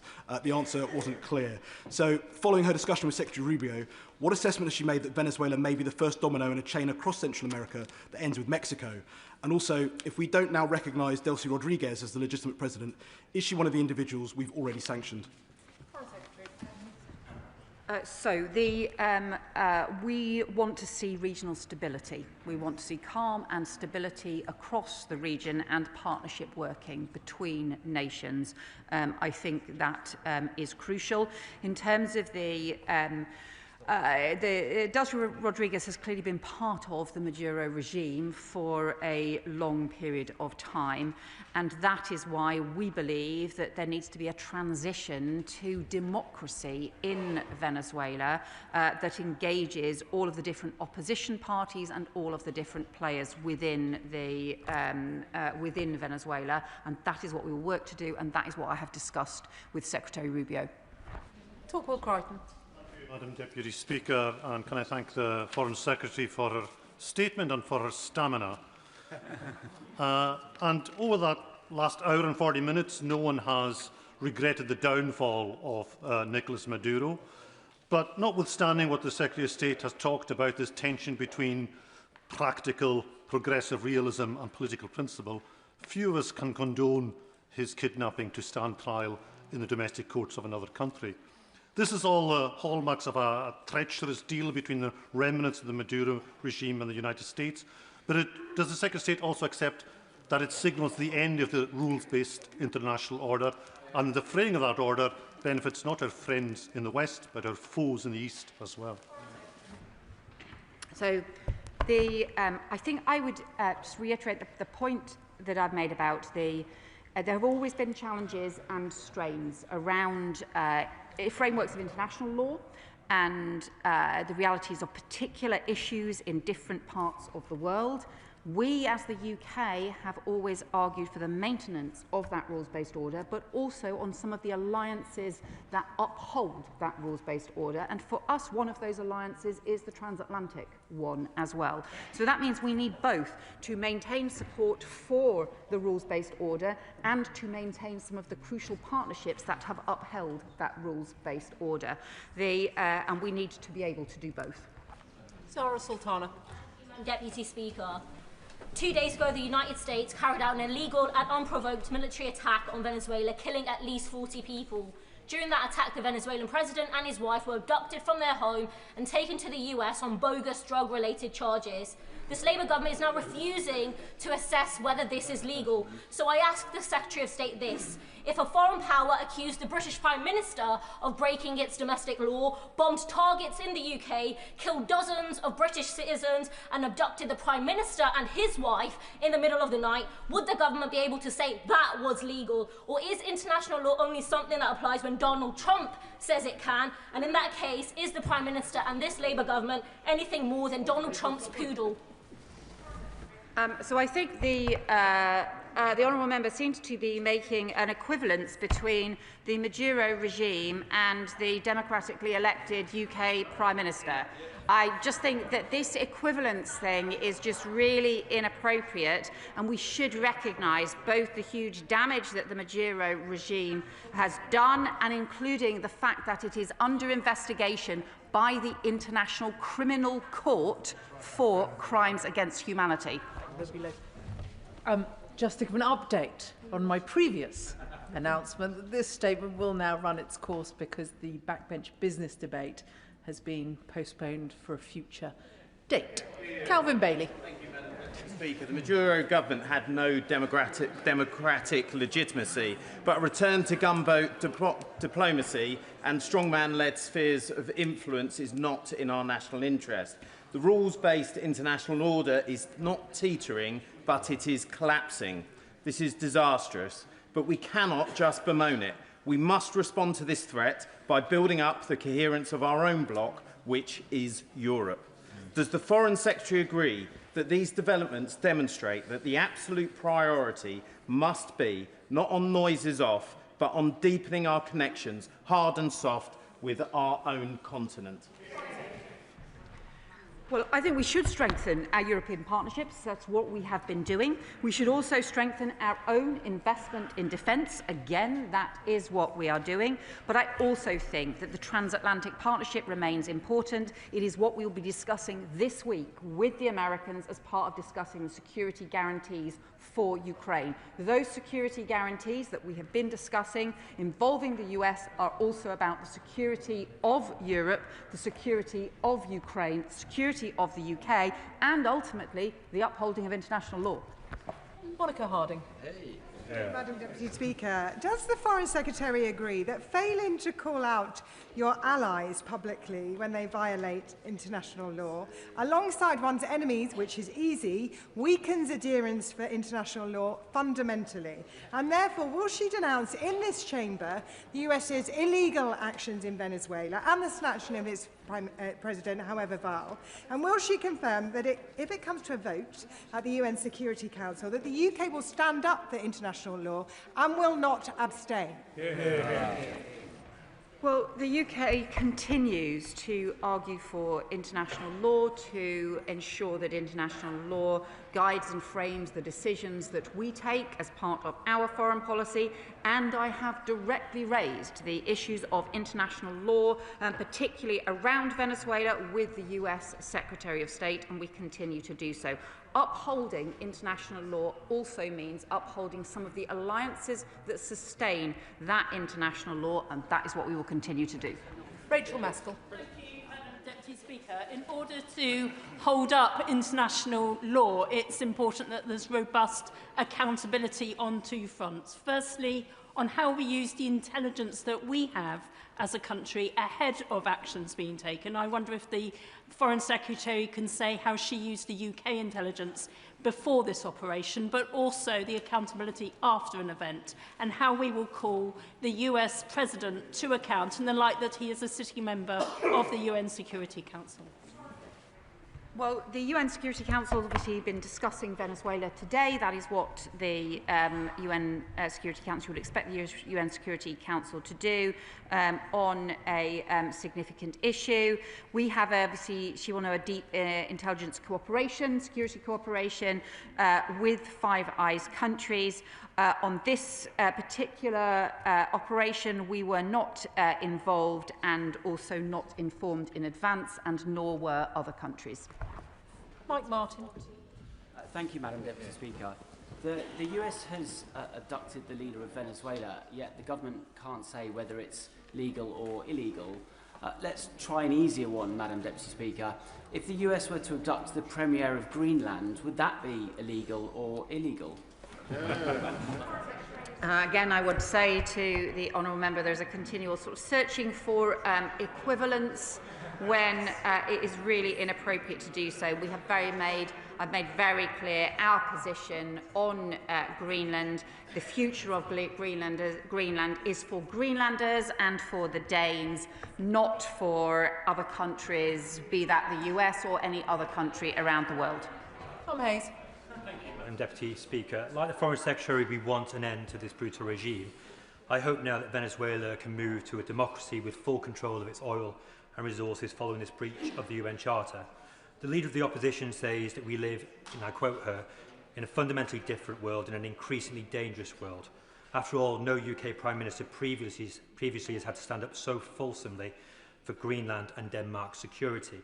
So when the facts change, should our stance not change too? Should we not be working more closely with the European Union and EU member states to deepen our security and our economic ties, but do we not also need the European Union to be more flexible and pragmatic about what it constitutes as alignment with the UK? Well, we are strengthening our security cooperation with European allies. We had increasing security partnerships, discussions, both with groups of other European countries, also with the EU as a whole, and also with the NATO members in Europe too. So that has been crucial. It's a central part of the coalition of the willing, and I think that those partnerships need to continue to deepen. Shockout Adam. Thank you, Madam Deputy Speaker. As the Minister justifies in her statement a flagrant breach of international law, by citing that Venezuela's drop in GDP, narcotics trafficking and gold trading. I mean, these are issues that could affect countless countries around the world, but let me remind the Secretary of State, in the words of the person who perpetrated this action, Donald J. Trump, of why he committed this action. The US is going to have a presence in Venezuela as it pertains to oil. We are going to take out tremendous amount of wealth from the ground. We are going to run Venezuela. So can I ask the Foreign Secretary to take a leaf out of Donald Trump's book and answer a question once? Does the government support US colonial expansionism, or does the government believe in the rules-based world order? Which is it? It can't be both. Well, the government supports democracy for Venezuela. The people of Venezuela have been denied that democracy for far too long. We should support that democracy. We should support the international law and a rules-based order and make sure that a future government of Venezuela reflects the will of the people and respects the human rights of the Venezuelan people. Marcus Campbell-Savers. Thank you, Madam Deputy Speaker.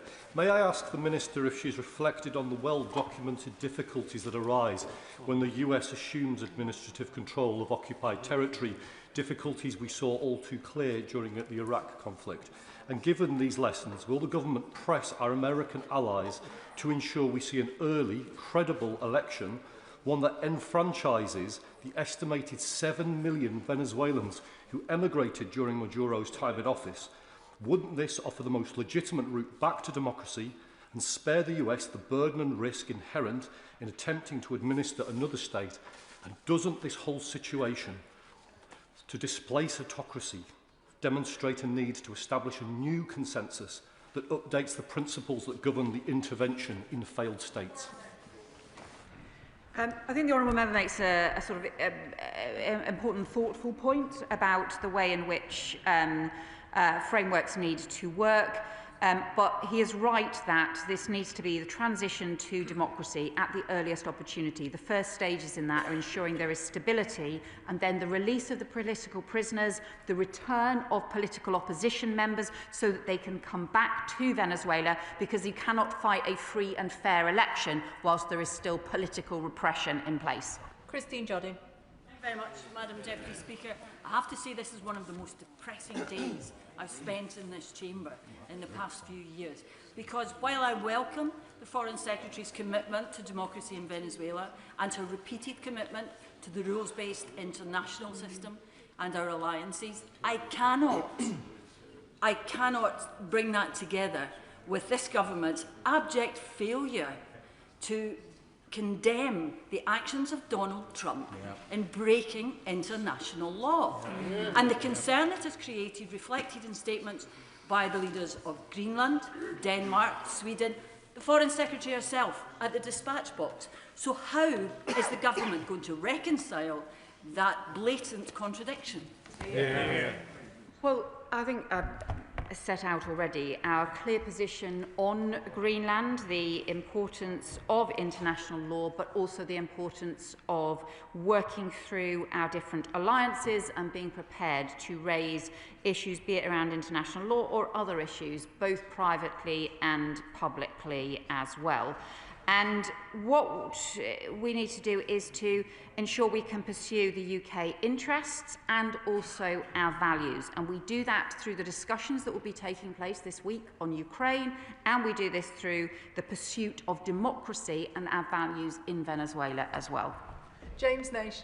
Thank you, Madam Deputy Speaker. I was reading this morning that a former Under-Secretary of Defence for Readiness in the US said that he is not aware of, and I quote, any plans for how the next few days will actually be managed by the US. So can I ask the Foreign Secretary what specific reassurances she has received from US counterparts that that isn't the case, that there is a plan in place, and the work that we're doing with our international partners, particularly from NATO, to make sure that support is provided?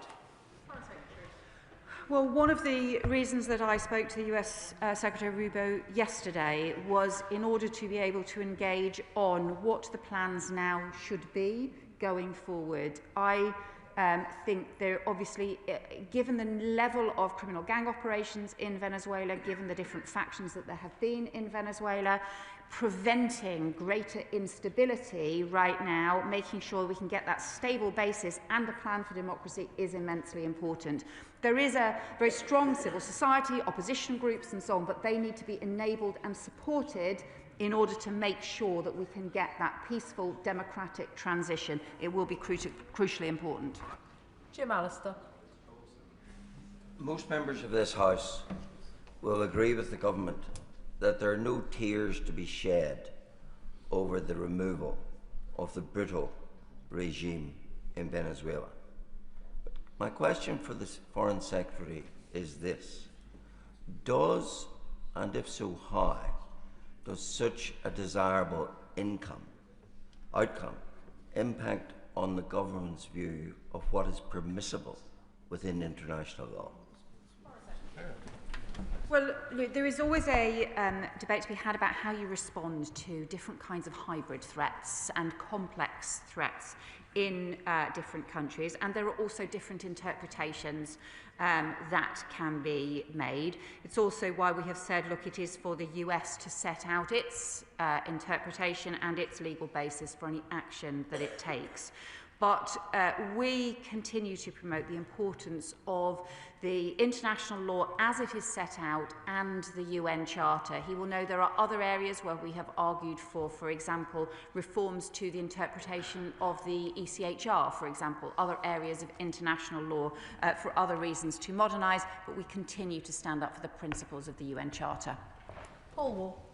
Madam Deputy Speaker, from state-sponsored assassination attempts to illegal invasions, in recent years we've seen an alarming rise in the number of countries that are behaving like rogue states, including countries that are members of the permanent members of the Security Council, and I name Russia, given what happened on British soil in Salisbury.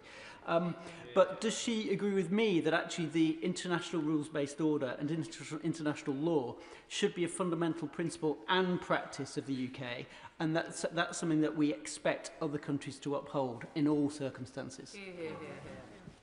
I do completely agree with my honourable friend, and sometimes it could feel right now as if the rules-based order is under particular threat and challenge, and that was a point I raised before Christmas in the Locarno speech. I would say that I think it probably has been under challenge before, and it has endured, partly because countries like the UK have continued to advocate for it, and we must continue to do so. Callum Miller. Thank you, Madam Deputy Speaker.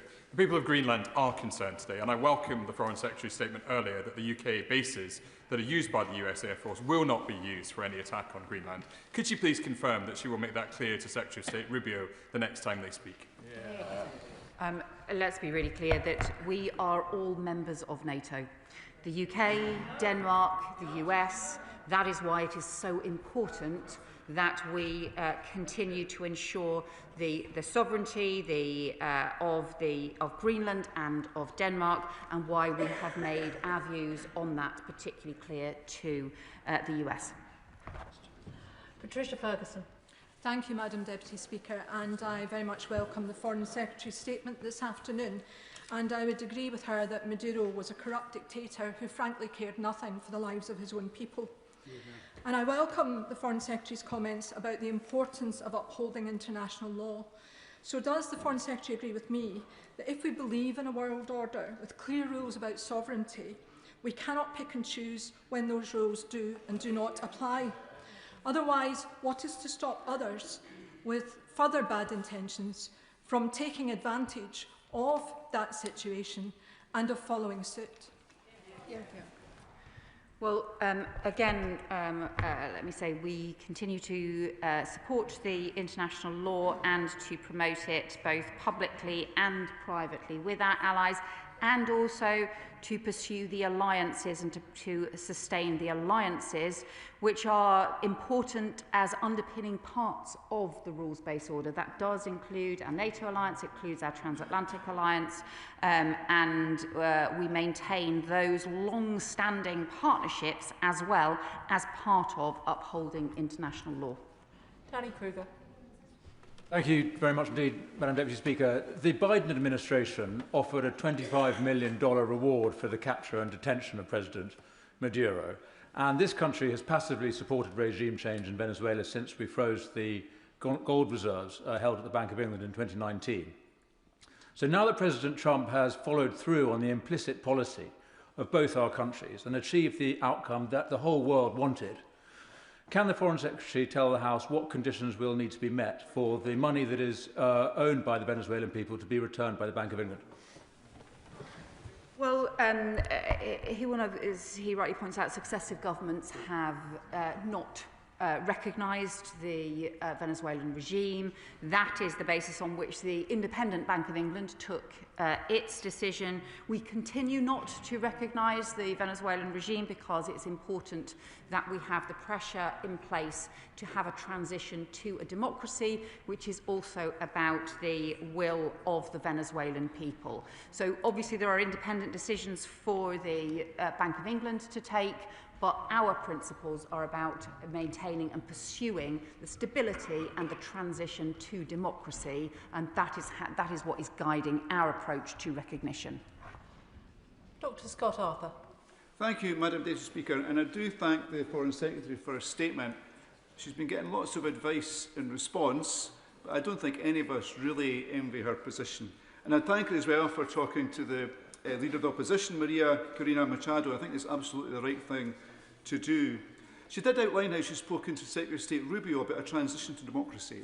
So I guess the key question is there any kind of timeline associated with that?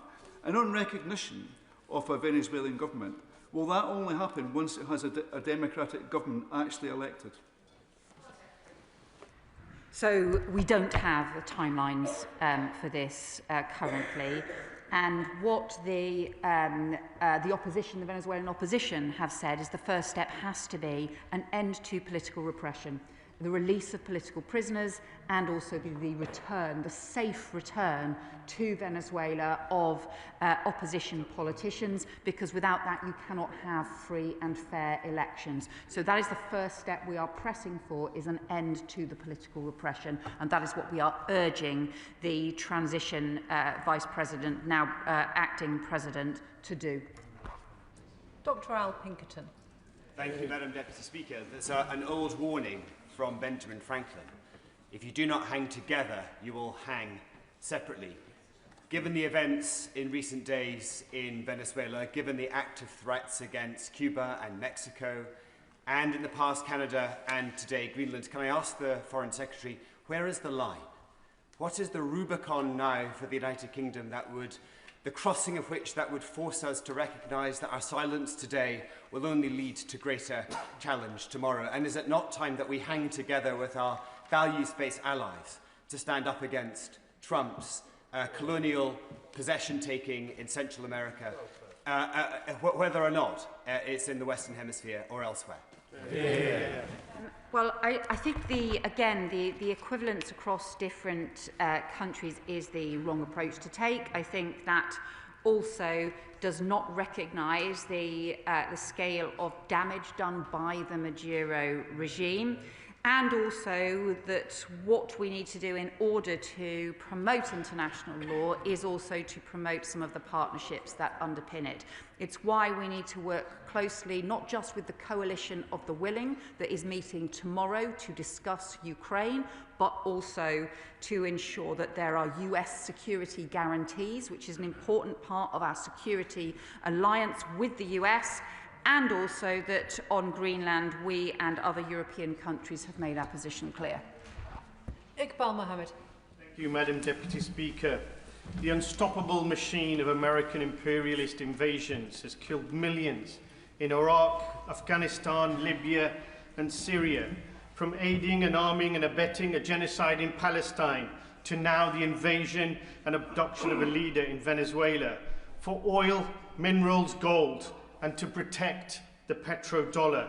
This has nothing to do with democracy or narco-terrorism. With ongoing threats to Greenland, Cuba, Colombia and Mexico, the list of gangsterist aggression continues unopposed. Has the global rule-based order now collapsed, or did it ever even exist for Western warmongering powers? Well, I just strongly disagree with the honourable member's characterisation. We have a strong security partnership with the US and with other countries, not just through NATO, but also a direct security partnership, and the US is our strongest security ally. But that alliance is also based on values and based on principles as well.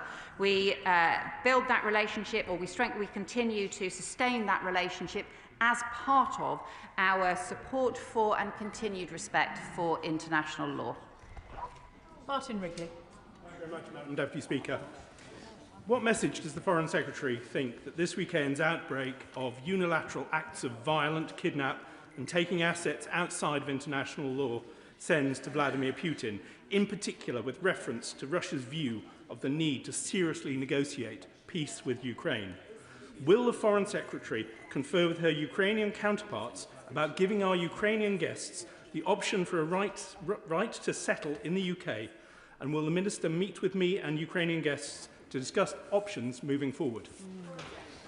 Well, I just think fundamentally it is wrong to make any kind of equivalence between what is happening in Venezuela and what is happening in Ukraine. These fundamentally different, and the US is playing a hugely important role in pursuing a peace process for Ukraine and also in the discussions around security guarantees, which again is immensely important.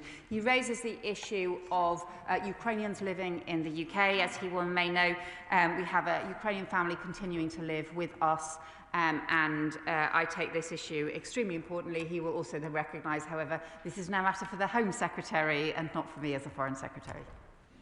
Sammy Wilson. Madam Speaker, the Secretary of State is right that no one should shed any tears at the end of Maduro's rule. Would it surprise her that Sinn Féin, first of all, defended the fraudulent election as being electorally robust and then attended the inauguration event for the President in order to show what they said, solidarity with him, highlighting once again how they're still wedded to criminality and to terrorism. But there's an opportunity now that the Americans have done good for the Venezuelan people by removing the corrupt cancer which so damaged their country. Can she outline what steps can our country take to ensure that democracy is restored in Venezuela? And from her discussions with the Americans, how much will they cooperate with us in that venture? I think no one should be defending the Maduro regime.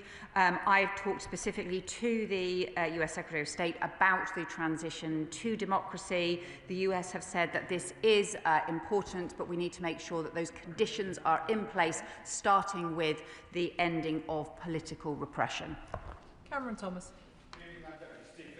President Maduro was illegitimate, but Donald Trump's illegal incursion into Venezuela puts him in the company of Vladimir Putin and will embolden President Xi's ambitions for Taiwan. More pressing for the UK is that a repeatedly threatened occupation of Greenland would see Putin's ambition for NATO's disintegration come to pass. Given that there are numerous US assets in the UK, what discussions has the government had with our European counterparts, including the Danes, to prepare European security against the threat now posed and explicitly stated by the President of the United States?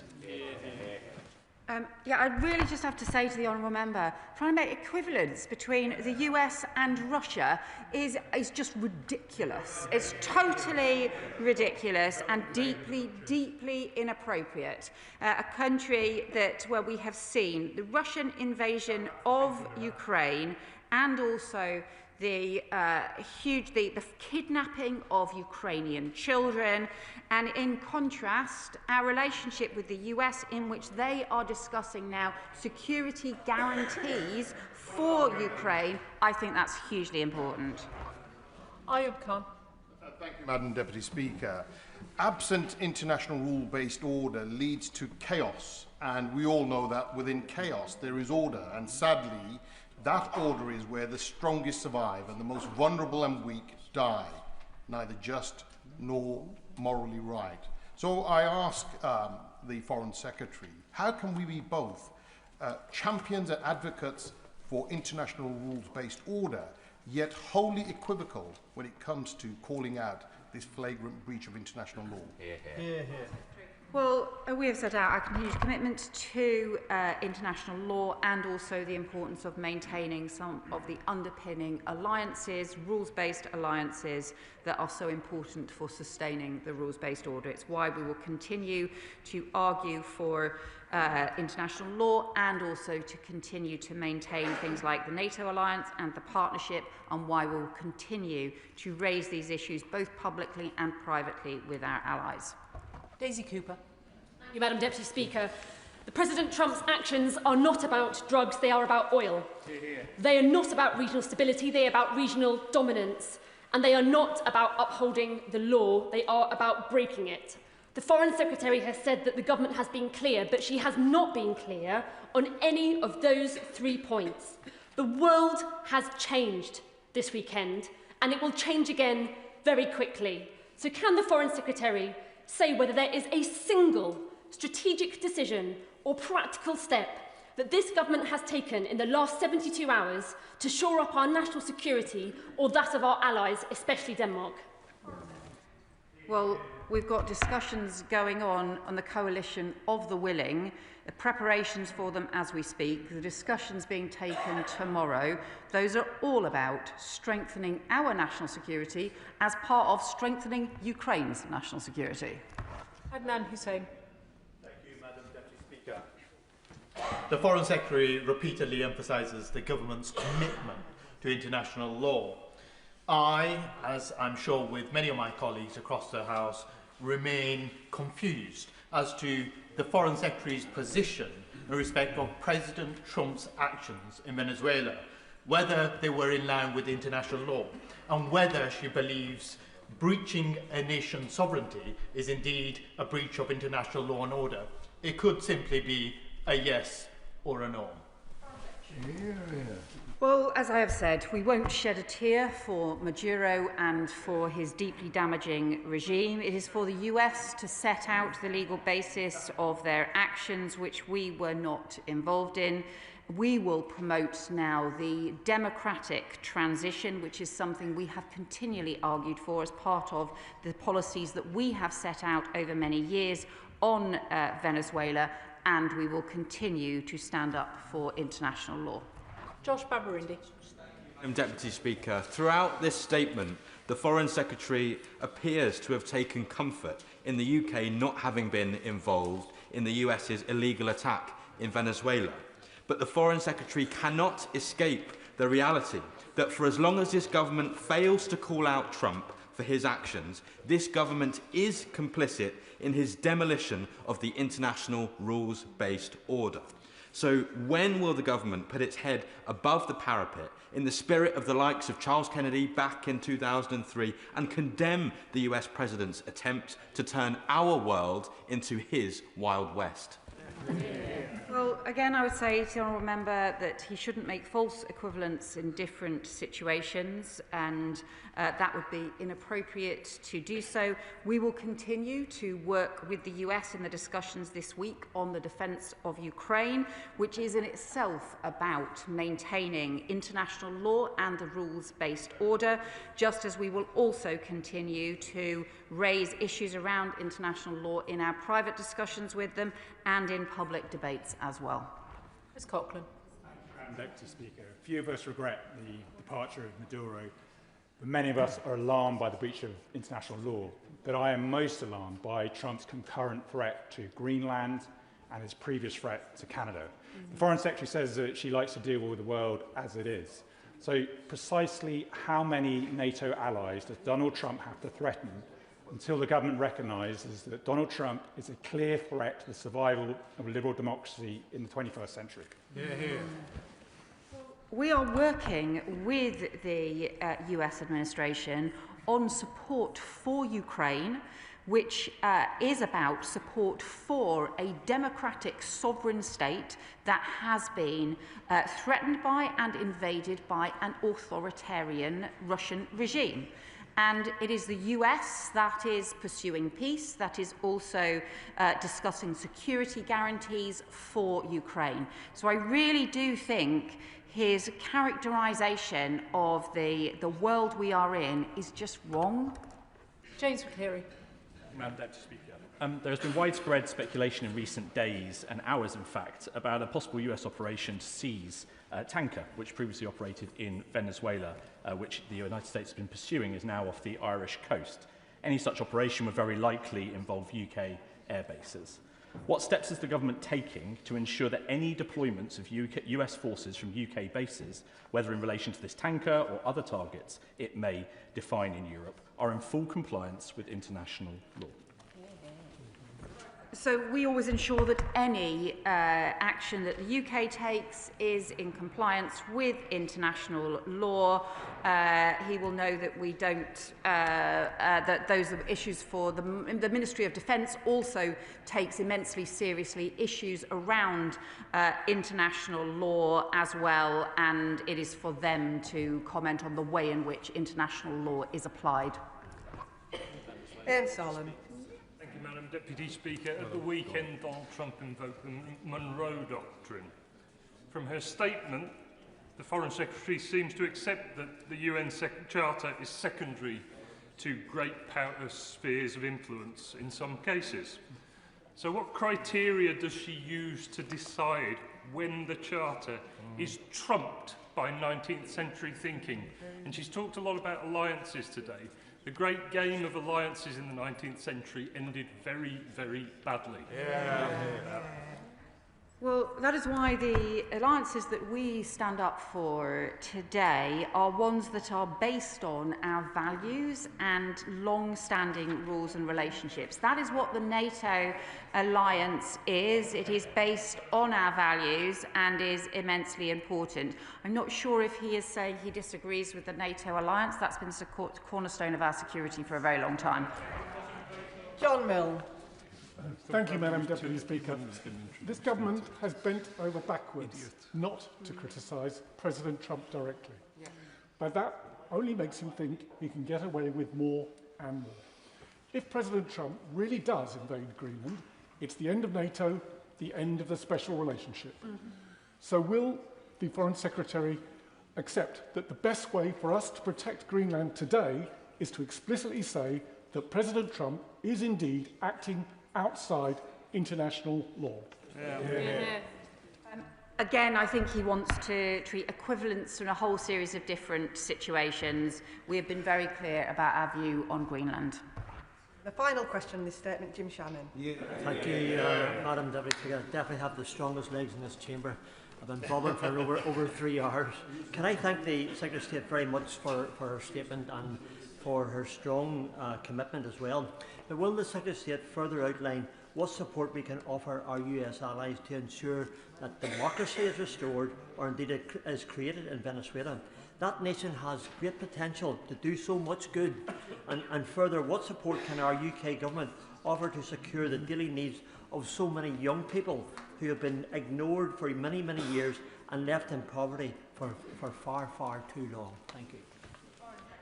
I think he is right about the future of Venezuela and the future for these Venezuelan people, including young people in Venezuela who have been pushed into hardship, into poverty by the corruption of the regime and by the criminality of the regime. There is an opportunity now, but it is fragile. It is very fragile. We have to ensure that we can support stability in Venezuela and this transition to democracy, which is so crucial. Those are the points we will continue to make as part of our discussions with the US, and also that is the work that our embassy on the ground will continue to do. And that concludes the statement on Venezuela. I'd like to thank the Foreign Secretary who's taken over 90 questions and who's been on her feet for 2¼ hours. Thank you. We now move on to the next statement, which is the Middle East and North Africa. And if I can give the front benches just a few moments to swap round.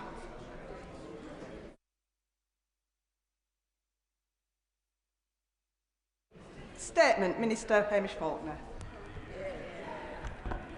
Madam Deputy Speaker, there have been a number of developments in the Middle East that I'd like to update the House on, including Gaza, Iran, Yemen and Syria. I'd also like to take the opportunity to provide an update on the case of Alaa el-Fatah, which has been a subject of debate during the parliamentary recess. Beginning with Gaza, the humanitarian situation remains desperate. Even with the ceasefire, 500,000 people are struggling to find enough food. 100,000 people are in catastrophic conditions. The peace plan was clear. The Israeli government agreed to let aid in without interference through the UN and other international organisations. At the same time, Hamas must disarm, their weapons must be decommissioned, and they must allow a path to lasting security for Palestinians. More trucks are entering Gaza, and this is very welcome. But right now, key crossings remain closed, convoys are being turned back, medical and shelter supplies are blocked, and NGOs are being banned. We join 9 other countries in stating that this is not acceptable over the recess. The peace plan cannot work if NGOs are shut out. Israel's decision to ban 37 of them is unjustifiable. Furthermore, many trucks entering Gaza carry commercial goods which face fewer barriers than humanitarian aid. This means, perversely, it is currently easier to get cigarettes and luxury goods into Gaza than the basic medicines and shelter that people so desperately need. Too much aid is still stuck at Gaza's borders. Thousands of tents and shelter supplies, funded by the UK, are waiting to get in. Families are sheltering from winter floods and storms under rubble. They are suffering from hypothermia and sewage running in the streets. This is unforgivable. We have not wavered in our commitment to help. This financial year, we're providing £116 million for humanitarian and other aid, healthcare, food, clean water and sanitation, including treatment for 800,000 Palestinians through UK Med. The UK formally recognised Palestine last autumn to protect the viability of a two-state solution and create a path towards lasting peace for the Israeli and Palestinian people. We welcome the establishment of full diplomatic relations with the State of Palestine, and I can confirm the establishment of a Palestinian embassy in London today. Let me now turn to Iran, where we've seen protests enter a 9th day following the rapid depreciation of the currency. We are disturbed by reports of violence against those who are courageously exercising their right to peaceful protest. We are monitoring developments closely, and we urge Iran to protect fundamental freedoms, including access to information and communications. The UK was integral to the delivery of the Iran Human Rights Resolution adopted by the UN Third Committee in November. It called on Iran to halt its human rights violations, including in relation to women and girls, ethnic and religious minorities, and of course, to stop the use of the death penalty. We will continue to work with partners to hold Iran to account for its rights record. I know that many in this House will also be thinking about Craig and Lindsay Foreman, who spent Christmas in detention in Iran. We are deeply concerned that they have been charged with espionage. We're focused on supporting them and their family, and we remain in regular contact with the Iranian authorities. The Foreign Secretary raised their case with the Iranian Foreign Minister on the 19th of December. I also wish to provide the House an update on another consular case that has been in the spotlight for many years, Alaa El-Fatah. Supporting British nationals overseas is at the heart of the work of the Foreign Office, and the provision of that consular support is based on the circumstances of the case. Following Mr. El-Fatah's registration as a British citizen in 2021, successive governments gave him consular support and made it a priority to argue for his release. That is why it was welcomed by ministers across the government and many others in this House when he was released from detention in September and reunited with his family in the UK on Boxing Day. However, we recognise and share the deep concern felt across the country following the subsequent emergence of extremely disturbing historical social media posts by Mr. El-Fatah. Let me emphasise once again that the historical posts were abhorrent, and I join my colleagues in condemning them wholeheartedly. It is right that Mr. El-Fatah has apologised. I fully recognise the profound distress these posts have caused, in particular to the Jewish community in this country, especially in the context of rising anti-Semitism and recent horrific attacks against Jewish people, both in this country and around the world, and I very much regret that. The Prime Minister, the Deputy Prime Minister, the Foreign Secretary and I were all unaware of those historical posts, as were the civil servants working on the case. The Foreign Secretary has therefore asked the Permanent Under-Secretary to urgently review the Department's systems for conducting due diligence on high-profile consular and human rights cases to ensure that all necessary lessons are learned. The Foreign Secretary has undertaken to update the Foreign Affairs Select Committee on the changes that the Department will put in place. I turn now to the dramatic developments in Yemen, which we are monitoring closely. I welcome calls by Yemen's president for dialogue in the south.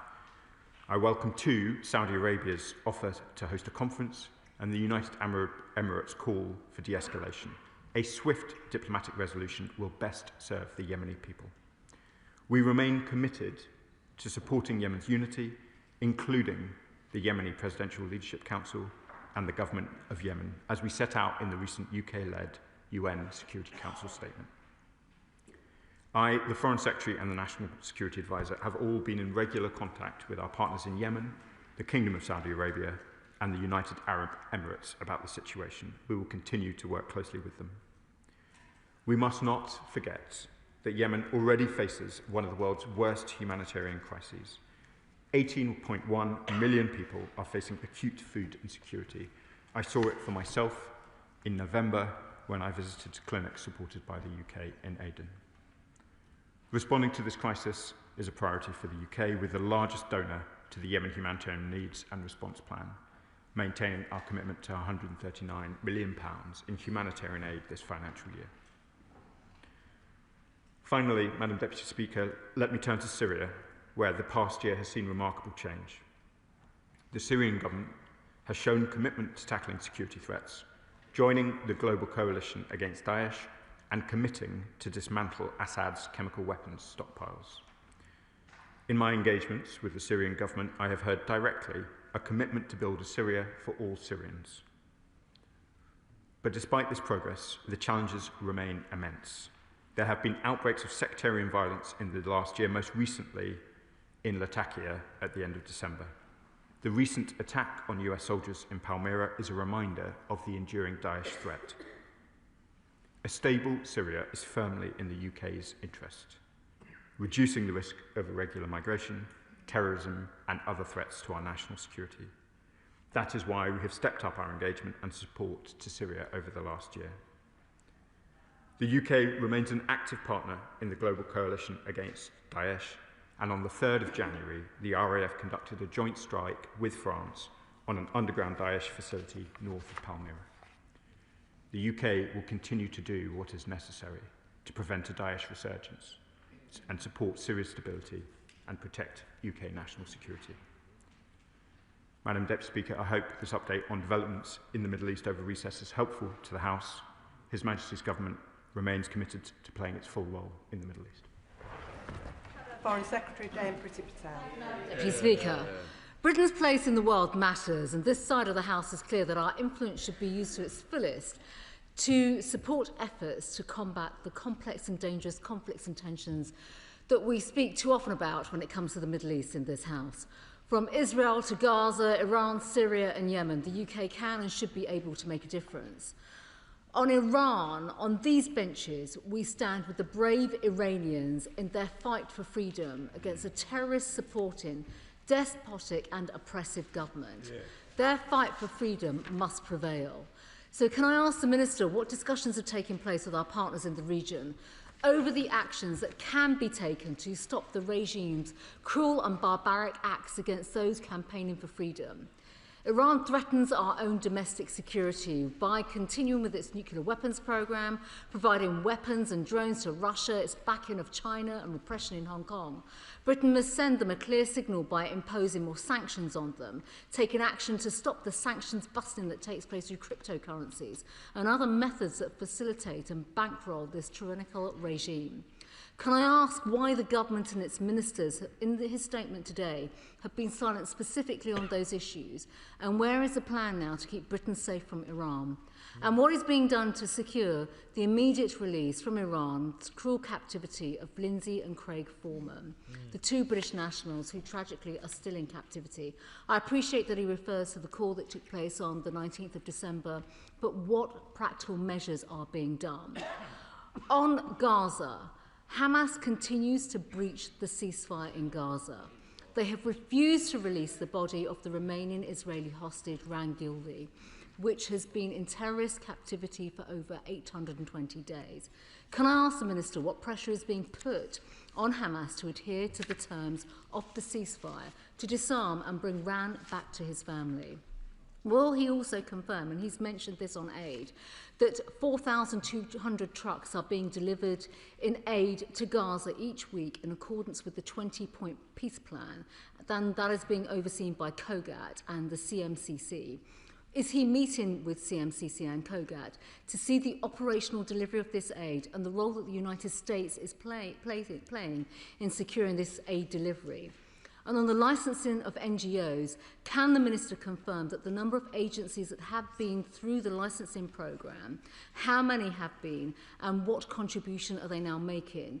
We know and we understand, and we've heard so much in recent weeks and months about terrorists infiltrating aid agencies and diverting aid.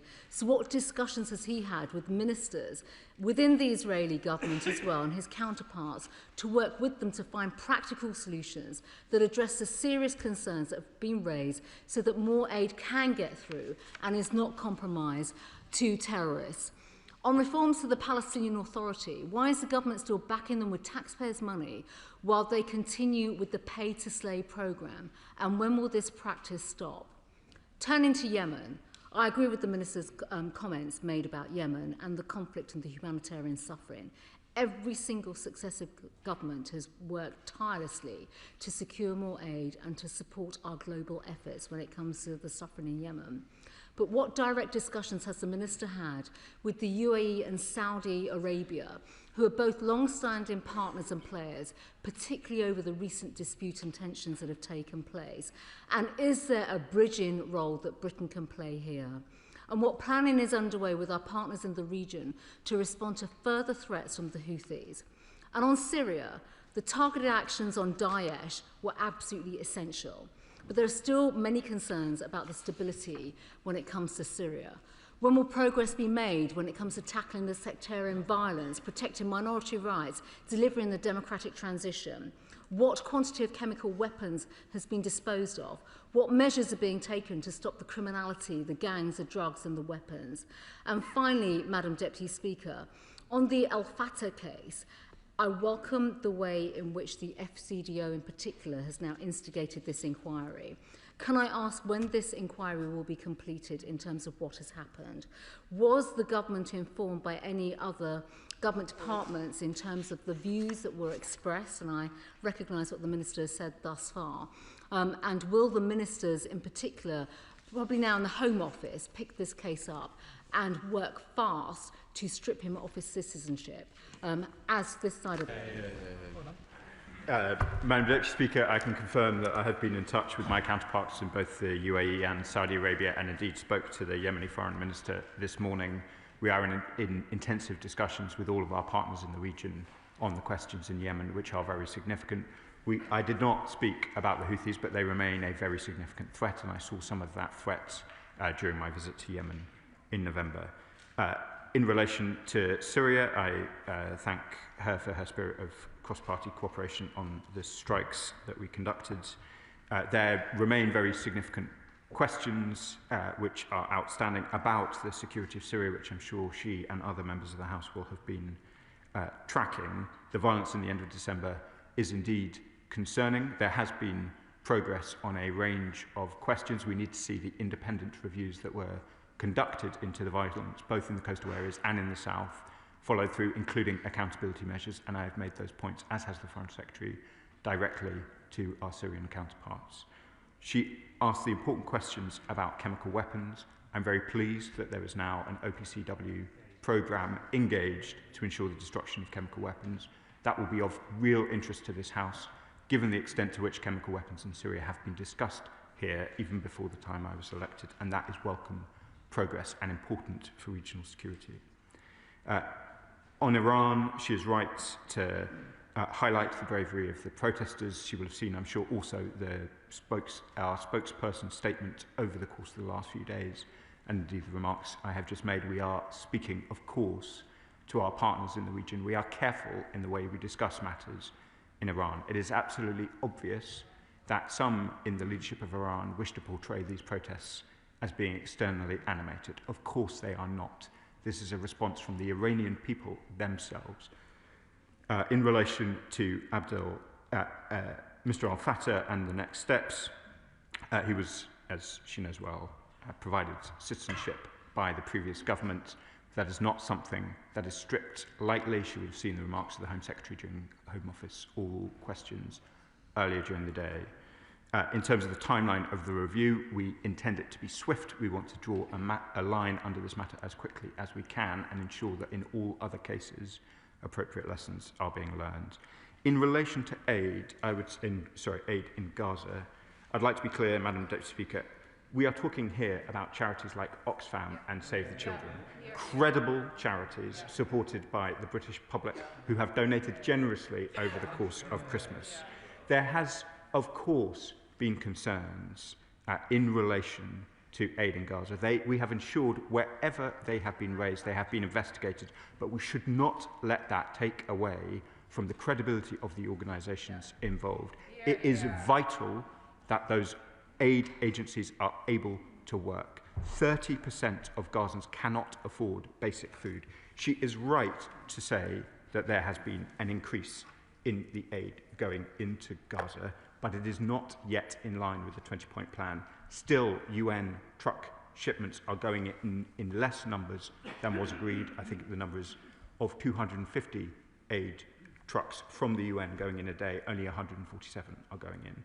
It is welcome that commercial goods are getting into Gaza, but as I said in my statement, it is vital that it is the life-saving humanitarian aid, in particular tents and medicines, that get it.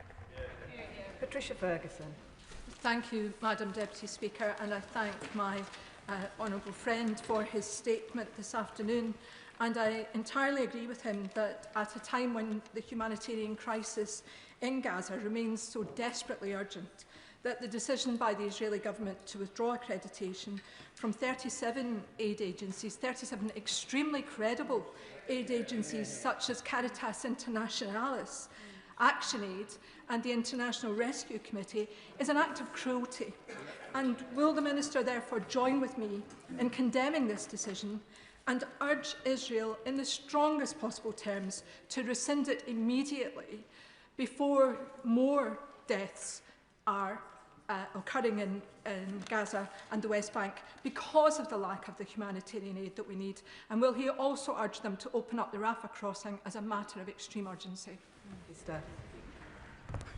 I thank my honourable friend for the question. We have engaged extensively with the Israeli government, both on the importance of overturning, both against the NGO registration provisions when they were announced, against the deregistration process that she describes, and we have also called repeatedly for the opening of the Rafah crossing as well as other vital crossings. Callum Miller, Lib Dem spokesperson. Thank you, Madam Deputy Speaker, and thanks to the Minister for advance sight of his statement. I regret the Government is presenting developments on 4 significant states in one statement, but I'll do my best to respond in the time afforded to me. While the attention of the world is seized by the illegal actions of the US President, it is crucial that the UK works closely with our allies to support just, lawful and humanitarian action in the Middle East. After 2 years of widespread destruction, people in Gaza are already facing severe shortages of food, clean water and medical supplies in the midst of winter. What immediate action is the government taking to persuade Israel to reverse its decision to bar reputable international aid agencies from Gaza and the West Bank? The continued expansion of settlements on Palestinian land by Netanyahu's extremist cabinet since the House last met is explicitly intended to undermine any prospect of a two-state solution. So will the government implement immediate sanctions on members of the Israeli cabinet, a full ban on the import of settlement goods, and finally publish its response to the 2024 ICJ ruling that Israel's occupation is illegal under international law? Liberal Democrats condemn the violent repression of public demonstrations in Iran. The casual threats from the US President to take unilateral military action merely serve to escalate tensions. So how is our government working with European and regional partners to coordinate lawful external pressure on Iran? And when will the government commit to prescribing the Iranian Revolutionary Guard Corps under UK law? The people of Yemen desperately need peace, yet regional powers continue to intervene to support the armed factions. So will the government review all arms export licences to Saudi Arabia and UAE to ensure that UK weapons are not enabling them to sustain the conflict? The UN estimate that around 24 million Yemenis desperately need food and protection. How is the UK ensuring that humanitarian aid reaches those most in need, particularly in areas where access is restricted or contested? The Liberal Democrats support limited multilateral strikes against Daesh in Syria to ensure the eradication of their infrastructure and to counter their dangerous and violent ideology in the Middle East. Can the Minister confirm that the government is confident these recent strikes were fully compliant with international law and proportionate to the threat? And what steps is the government taking to ensure the new Syrian government is protecting the rights of all, including minorities and women? Thank you, Madam Deputy Speaker, and I thank the Liberal Democrat spokesperson for the spirit of the question. To address why I put so many developments into the statements, there were so many developments that I wish to update the House at the earliest opportunity and provide colleagues an opportunity to ask questions on any element of it. We will continue to voice our position in relation to the absolute vital importance of the right to assembly in Iran and indeed a right to communications as well, and we will continue to do that alongside our partners and indeed in our own voice as well. I am confident and can assure the House that the strikes on Iran were consistent and compliant with international law. We, as I said to the Shadow Foreign Secretary, we continue to raise the importance of accountability in relation to violence in Syria with the Syrian government.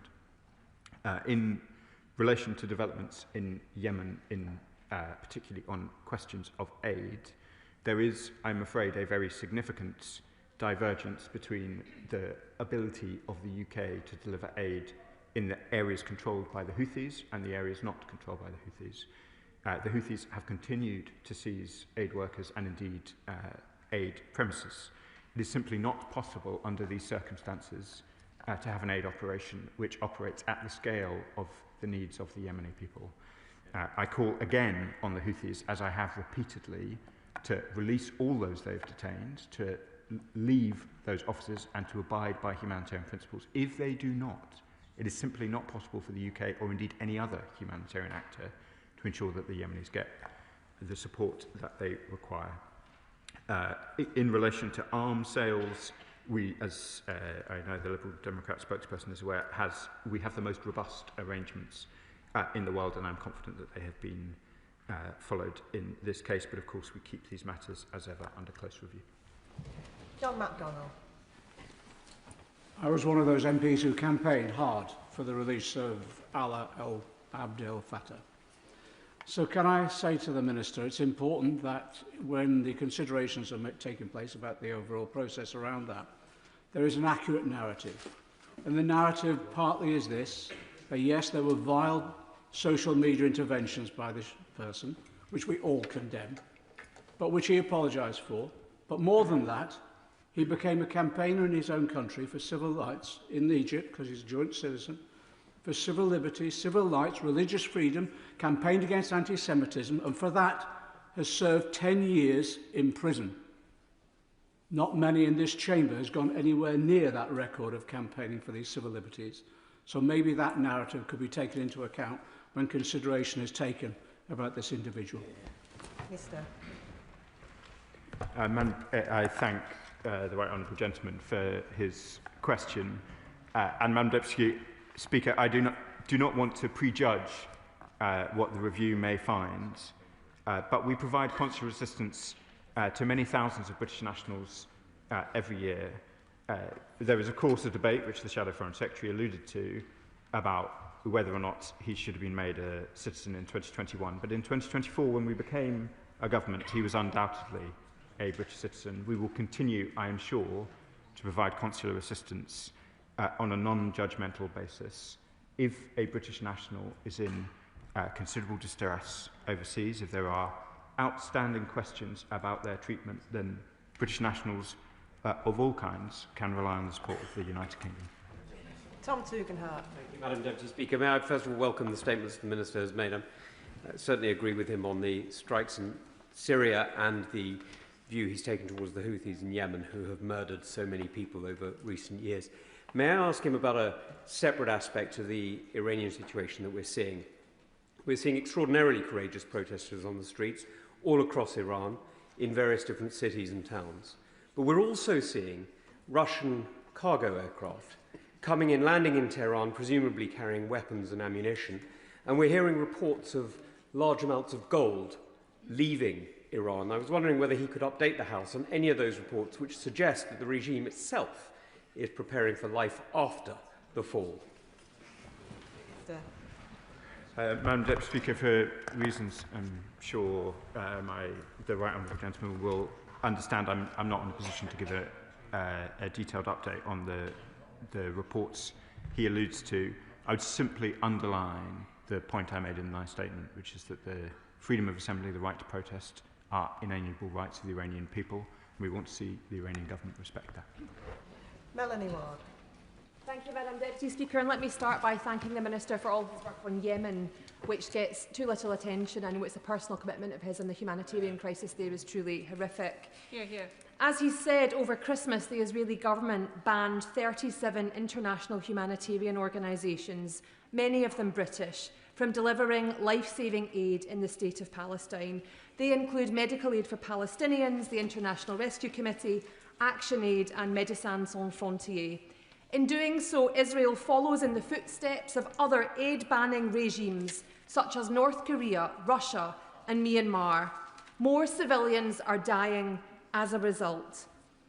We know from the last 2 years that words and statements have no impact on the behaviour of this Israeli government. So when will the UK take real action, impose sanctions on all of those Israeli government officials who are involved in this illegal, inhumane ban on humanitarian organisations? Madam Deputy Speaker, my honourable friend speaks with considerable experience of delivering aid in Palestine. She will know I won't comment further on sanctions, but this question of the NGO's ability to operate in Gaza is obviously vital for the very, very pressing questions which face the Palestinian people, and the British government will continue to raise them. David Mundell. Thank you, Madam Deputy Speaker, and I also very much welcome the fact that the Minister made such reference to Yemen. As the Honourable Lady has just said, we often talk in this chamber that Sudan doesn't get enough attention, but the attention that's been focused on Yemen, given the scale of the crisis there, has been pitiful, I'm afraid, in this Parliament, and I hope today it reflects a change in that. But how can he convince us that he and the Foreign Office can actually deliver on prioritising these issues when, as we've already heard in the previous statements, there are so many other issues that are commanding attention? Madam Deputy Speaker, I would just like to fulsomely emphasise that I would like it if there were fewer issues on the international stage and indeed in the Middle East, particularly over the Christmas period. But there clearly is a range of very, very significant and important developments which are happening both in the region I am responsible for and indeed those of my colleagues. Yemen is a priority for us. I was glad to be the first minister to visit in 6 years. The developments subsequent to my visit obviously underline both how dramatic the stakes are in Yemen and how important it is that the UK remains focused. It's one of the reasons why I've been speaking to my colleagues in Yemen, in the Kingdom of Saudi Arabia and the United Arab Emirates over the last few days. Paul Wall.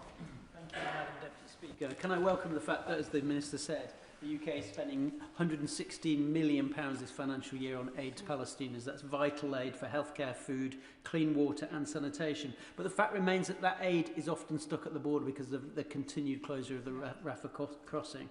But also, more importantly, at a time of humanitarian crisis in Gaza, which is desperately urgent, the decision by the Israeli government to withdraw support or accreditation for the NGOs like Action Aid, Care International, International Rescue Committee and the Norwegian Refugee Council is an act of calculated and unconscionable cruelty, isn't it? And will the Minister join me in condemning that act and, as my honourable friend says, consider urgently the question of sanctions against Israeli ministers responsible for it?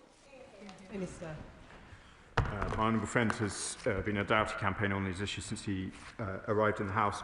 I don't have much further to add.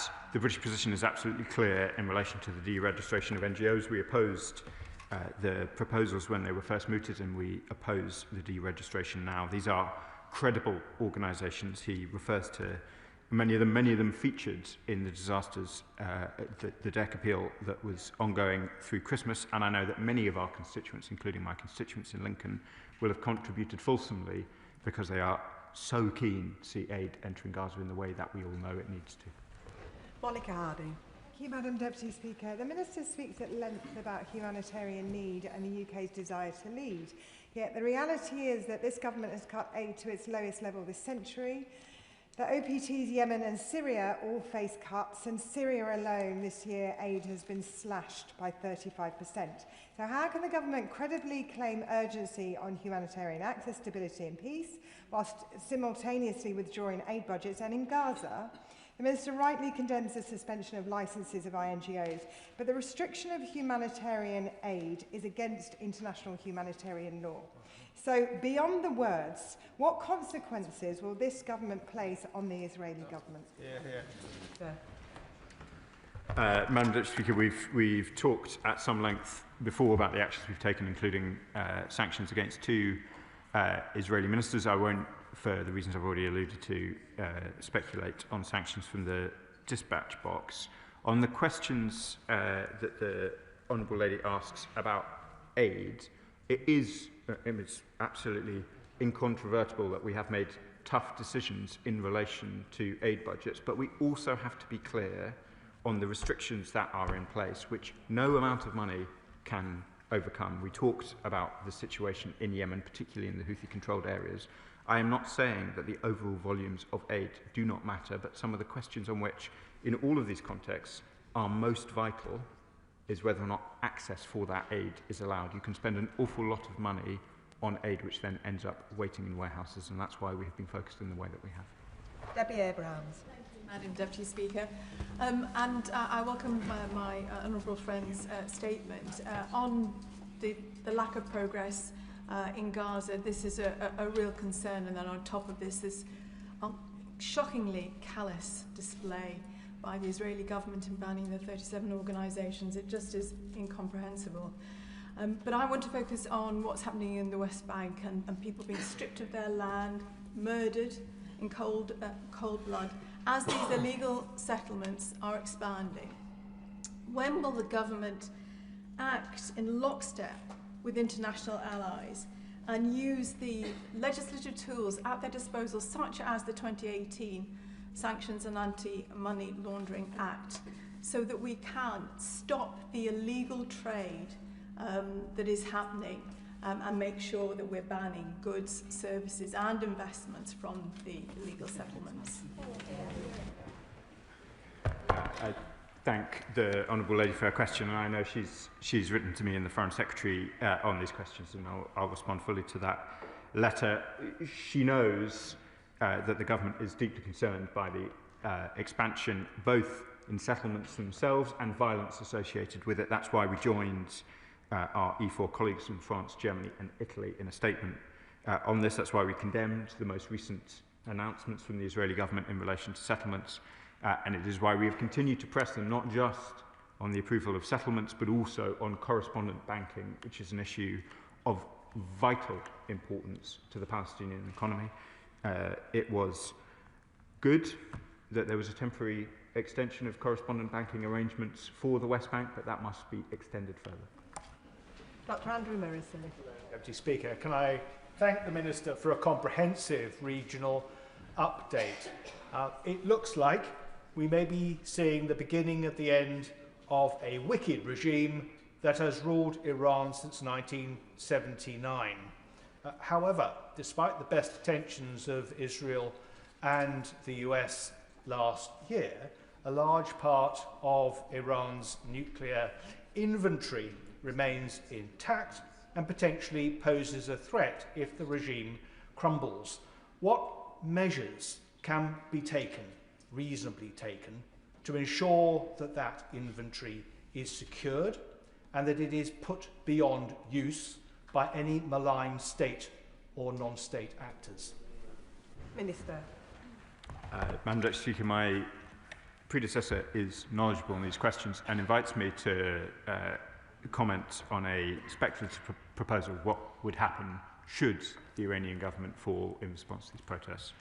I have learned in this job not to make predictions or to speculate in this way. All I will say is that the status of Iran's nuclear program remains of the utmost interest and priority to the British government. It is why we reimposed the snapback sanctions late last year. We will continue to monitor these developments very, very closely. Nuclear proliferation is amongst the gravest threats, not just to regional but global security, and we will continue to give it the focus that it deserves.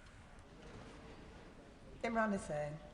Thank you, Madam Deputy Speaker. The reality is that Israel continues to breach the ceasefire whilst the international community continues to offer words and statements of concern without any real action. As we've already heard in the Chamber today, this week it announced that 37 international aid organisations will now be prevented from distributing aid in the occupied Palestinian territories. That means more women and children already starving will die in continuation of Israel's genocide in Gaza. Does the Minister not think that the time for words of concern and statements of concern without action is over? And when will he finally announce proper, meaningful action, including ending all arms sales, widespread sanctions on Israel in the same way we have done to Russia for its war crimes in Ukraine, and ending all trade with illegal settlements?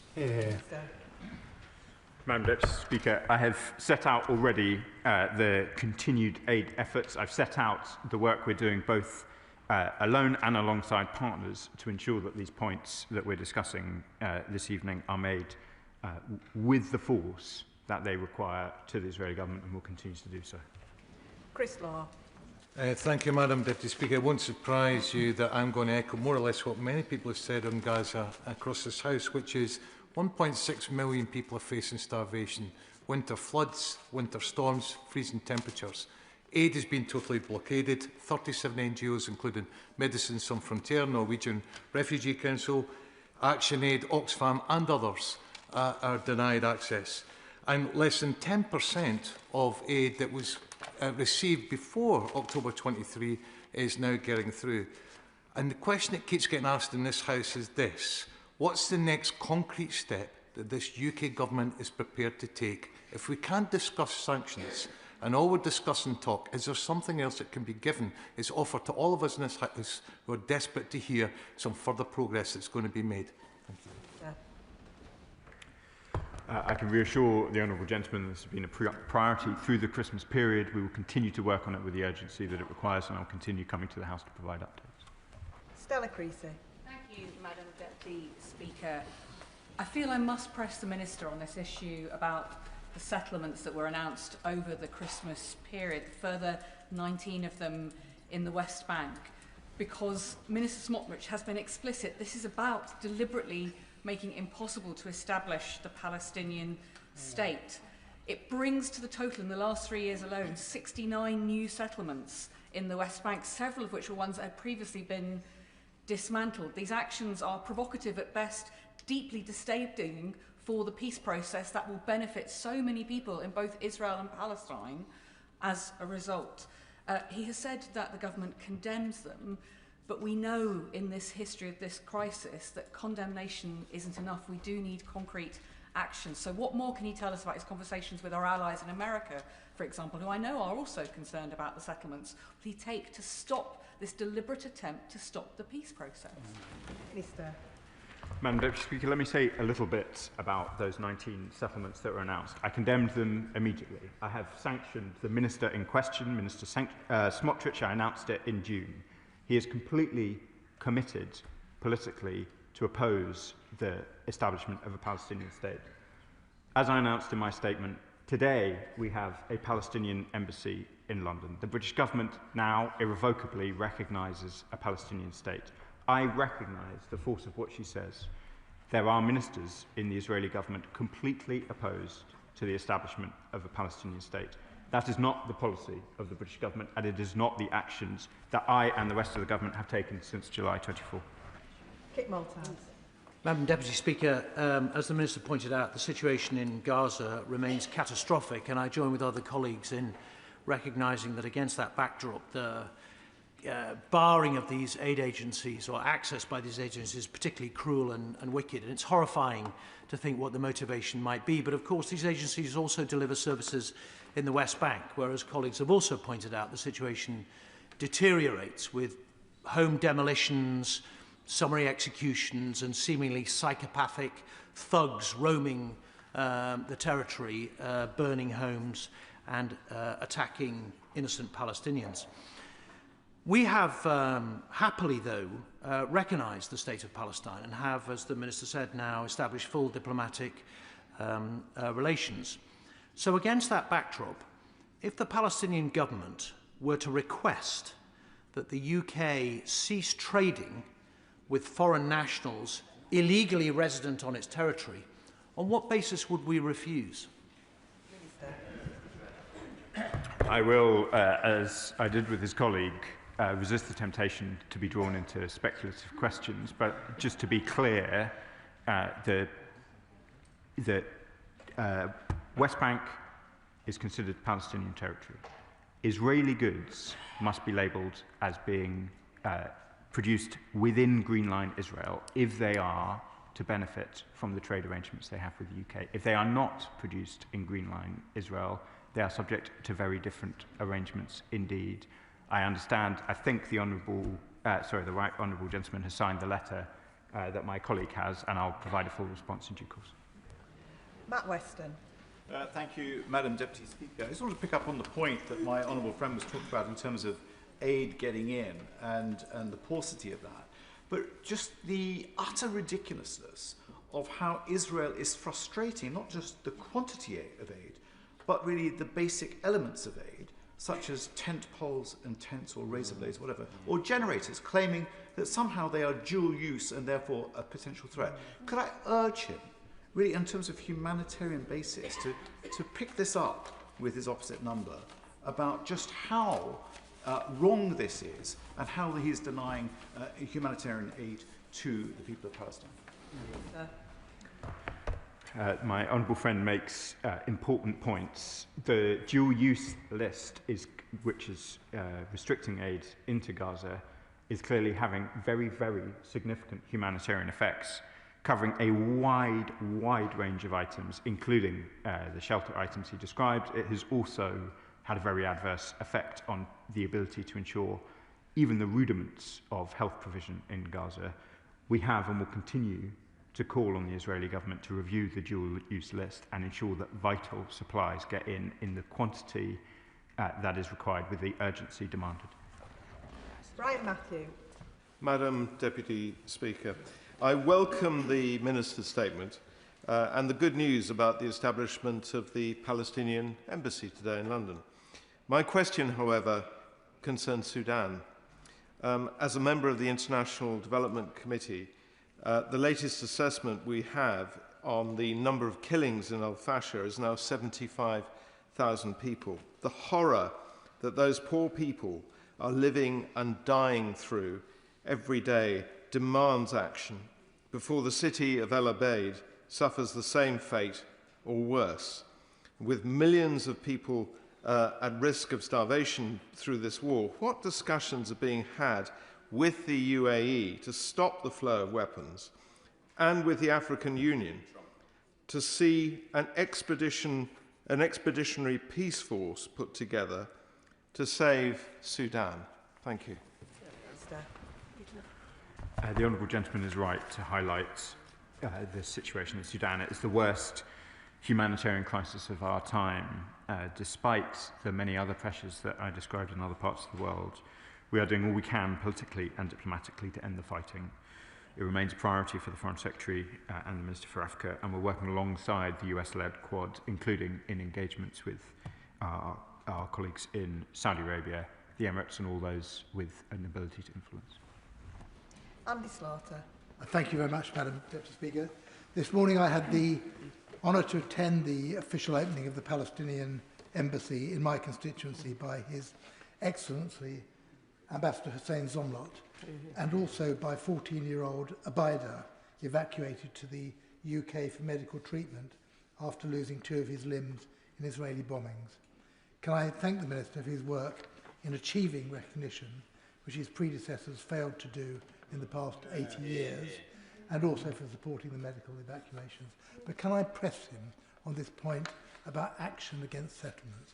When the Israeli government has a declared policy of using settlements to prevent that very Palestinian state that we have just recognised, what practical steps or what reason can he give for not taking action to stop investment in settlements and to stop trade with settlements? I thank my honourable friend for his kind opening remarks. It's easy with so much going on to lose sight of the individual cases in these conflicts, and meeting some of the children that we have medically evacuated is a truly humbling reminder both of the horror of war, the horror of what is happening in Gaza, but also the power of the UK to really make a difference to people's lives. So I'm grateful to him for bringing it to the House's attention.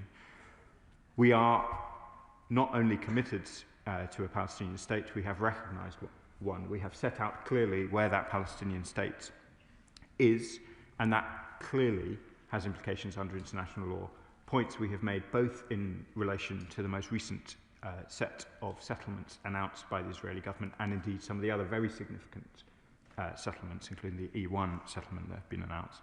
There are also steps that we are taking in relation to the correspondent banking questions, which are also vital. I can assure my honourable friend and indeed the House that we will continue to work on these issues through the new year. Ellie Chowns. Thank you, Madam Deputy Speaker. I thank the Minister for his statement. He rightly condemns the outrageous blocking of delivery of humanitarian aid that's desperately needed in Gaza. His statement did not mention the West Bank, but as colleagues have highlighted, another development over the Christmas period was the decision of the Israeli Security Council to permit establishment of 19 new settlements. Now, the Minister rightly condemned this, but repeated condemnation, which is repeatedly ignored by an Israeli government that repeatedly breaks international law, is simply not enough. So will the Minister finally take the very straightforward, concrete step that is open to him of banning all trade with illegal settlements? They are illegal, their proceeds are proceeds of crime. Why will he not take that step? Mr. Madam Deputy Speaker, I'd remind the House that I've announced 3 waves of sanctions in relation to settlements in the West Bank. I've announced sanctions on both Mr. Smotrich and Mr. Ben-Gvir, the 2 politicians in Israel, in the Israeli government, that colleagues from across the House have most often referred to in their understandable concern about the expansion of settlements. I will respond to the letter in relation to goods. There is, as I said to the honourable gentleman from the Conservative benches, there are very different arrangements in place for trade with those settlements in the occupied Palestinian territory. Tan Singh Desi. Thank you very much, Madam Deputy Speaker. The number of illegal settlements approved by the Netanyahu government in the occupied West Bank has shamefully reached the highest level since 2017. Alongside this, as the wholly inadequate level of humanitarian aid reaching desperate Palestinians in Gaza, the Israeli government has cruelly withdrawn the accreditation of a further 37 NGOs and has also cruelly blacklisted some essential items. Does the Minister agree that this continued intolerable suffering must stop? And what is the UK government doing to increase aid and ensure that NGOs can operate freely to distribute aid to the vulnerable and the dying? My honourable friend has pushed these points with force, and I know that he will continue to do so in this House. As I've set out our position on deregistration, I've set out our position too about the importance of removing restrictions and ensuring that the aid we and so many others are providing, including, I'm sure, some of his constituents in Slough via the DEC appeal, gets to the people who need it in Gaza, and we'll continue to work on that. Shaukat Adam. Thank you, Madam Deputy Speaker. More than 500 aid workers have been killed by Israel in Gaza since October 2023. Back in October 2024, the Prime Minister then said, our Prime Minister said to Israel, and I quote, that the world will not tolerate any more excuses on humanitarian assistance. So can I please ask the Minister to explain any tangible policy steps that the UK will take? Not words, not condemnation, tangible policies, now that Israel has taken further actions to obstruct much-needed aid and endangered our aid workers. The honourable gentleman is right to talk of the danger to aid workers. He, and I know many others across the House, will be aware that more than 500 aid workers have died in the Gaza conflict. I have set out some of what we are doing to try and ensure that aid gets into Gaza. We will continue to take those steps. We will continue to work with our partners in the way that I have set out. Tom Rutland. Thank you, Madam Deputy Speaker. I agree with the Minister that Mr El Fattah's tweets are abhorrent, and I'm glad that the government has made its position on his views clear. But I cannot understand the clear lack of due diligence on such a high-profile case, which has led to getting him over here being a priority for successive governments. It calls into question the adequacy of the procedures within the FCDO if even the civil servants working on the case were not aware of his tweets. So can the Minister set out what he will do to ensure that due diligence is conducted on high-profile consular cases so that officials can provide advice and ministers can make decisions with as full an understanding as possible of the facts relating to any particular case? Minister. It is precisely the concerns that my honourable friend outlined that led to the Foreign Secretary commissioning the Permanent Under Secretary to conduct the swift review I described in my statement, and we will update the House when it's concluded.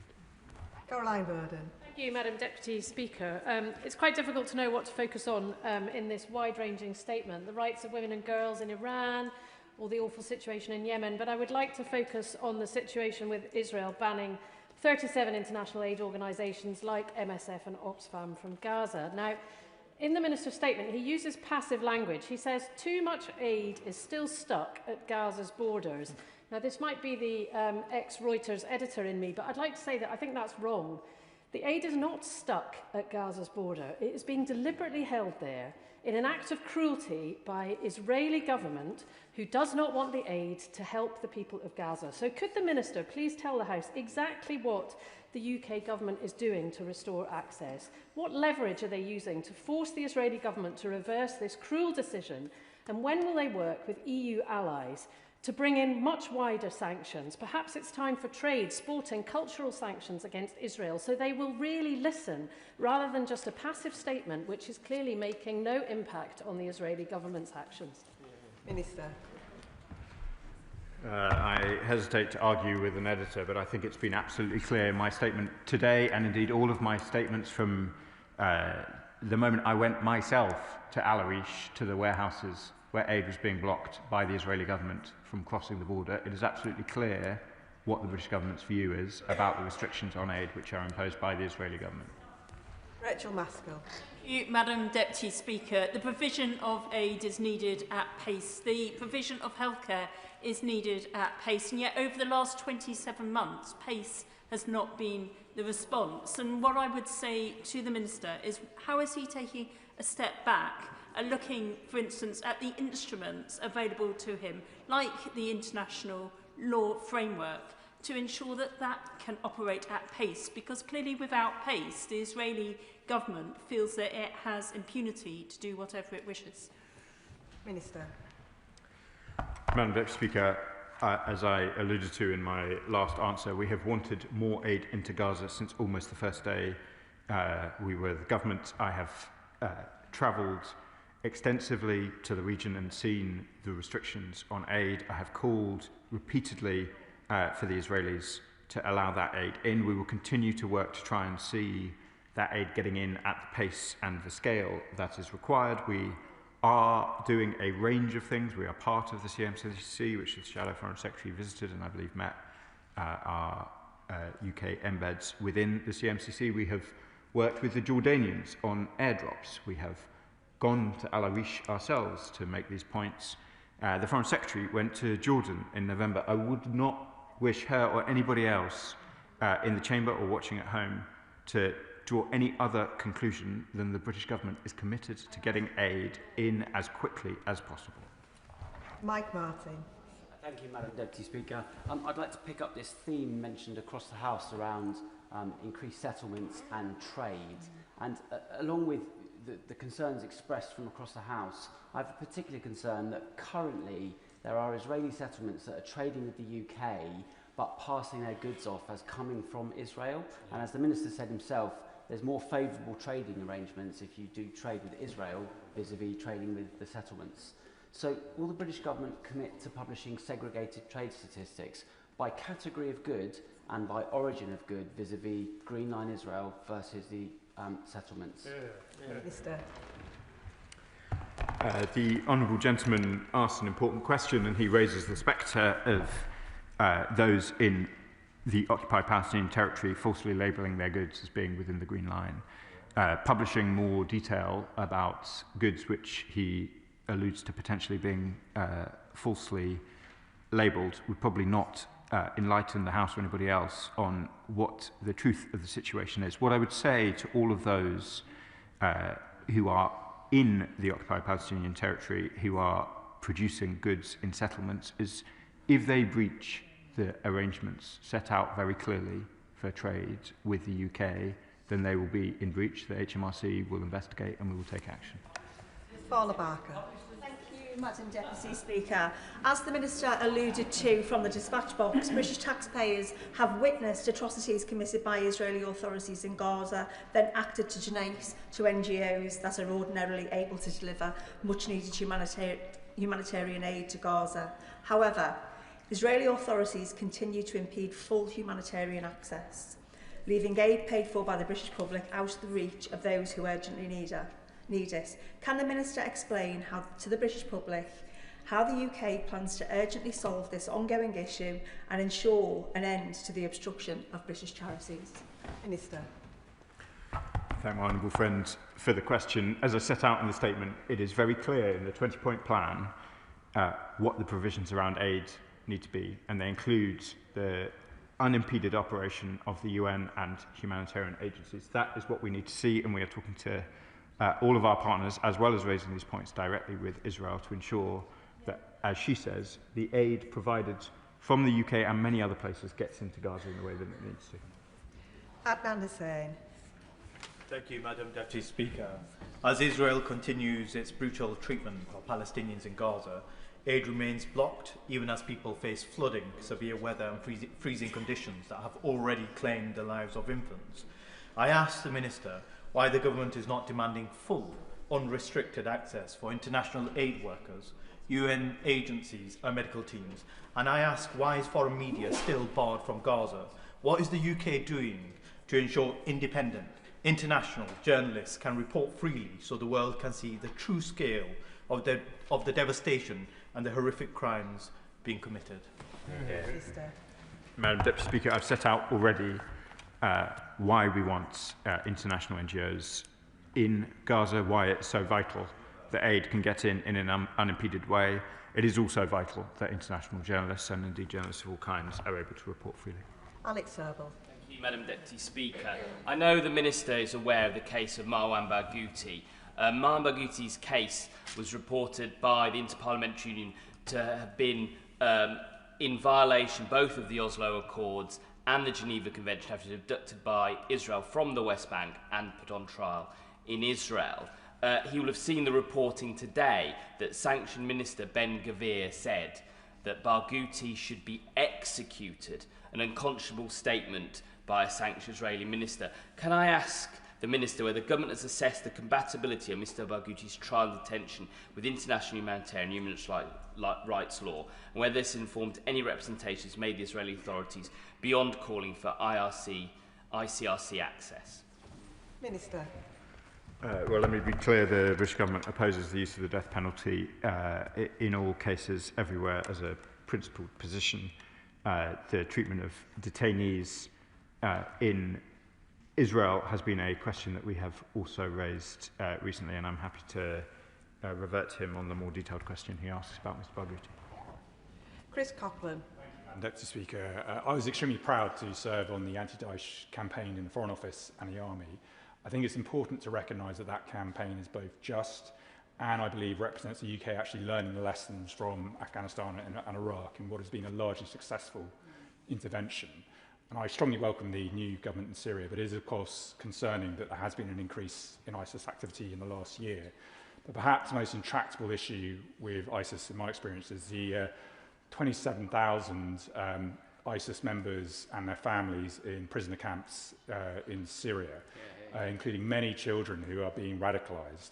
Can the Minister assure me that both the government and the global coalition is monitoring this risk and taking what practical measures it can to prevent the next generation of ISIS emerging? Minister. I thank the gallant member for his service both in the Foreign Office and in the British military, and I can confirm that the camps in North East Syria remain a high priority for the British government. Dr Scott Arthur. Thank you, Madam Deputy Speaker, and I do thank the Minister for his statement and also for being so quickly to condemn Netanyahu when yet again tried to blockade into Gaza, and also for condemning those new settlements which hopefully won't actually go forward. But I do want to talk about Iran. Before Christmas time, I visited a few schools in Edinburgh South West, Boroughmuir, Balerno, Curry, Tynecastle, and there I met young people who were really keen to vote. We've got a Scottish Parliament election this year. But I contrast that with what I see on social media, young people in Iran, around the same age, out in the street, risking everything to vote, particularly women, given the Nobel pressures in this country. So will he join me in applauding these young people in Iran, particularly women, for all they're doing? And when he meets his counterpart, will he remind them that these people have the right to protest and the right to determine their country's future? Minister. I thank him for the question. We do remind the Iranian authorities of the right to protest. It is vital that that right is able to be conducted both with access to communications, which have come under pressure in Iran in recent days, and indeed without the threat of violence. Ayub Khan. Thank you, Madam Deputy Speaker.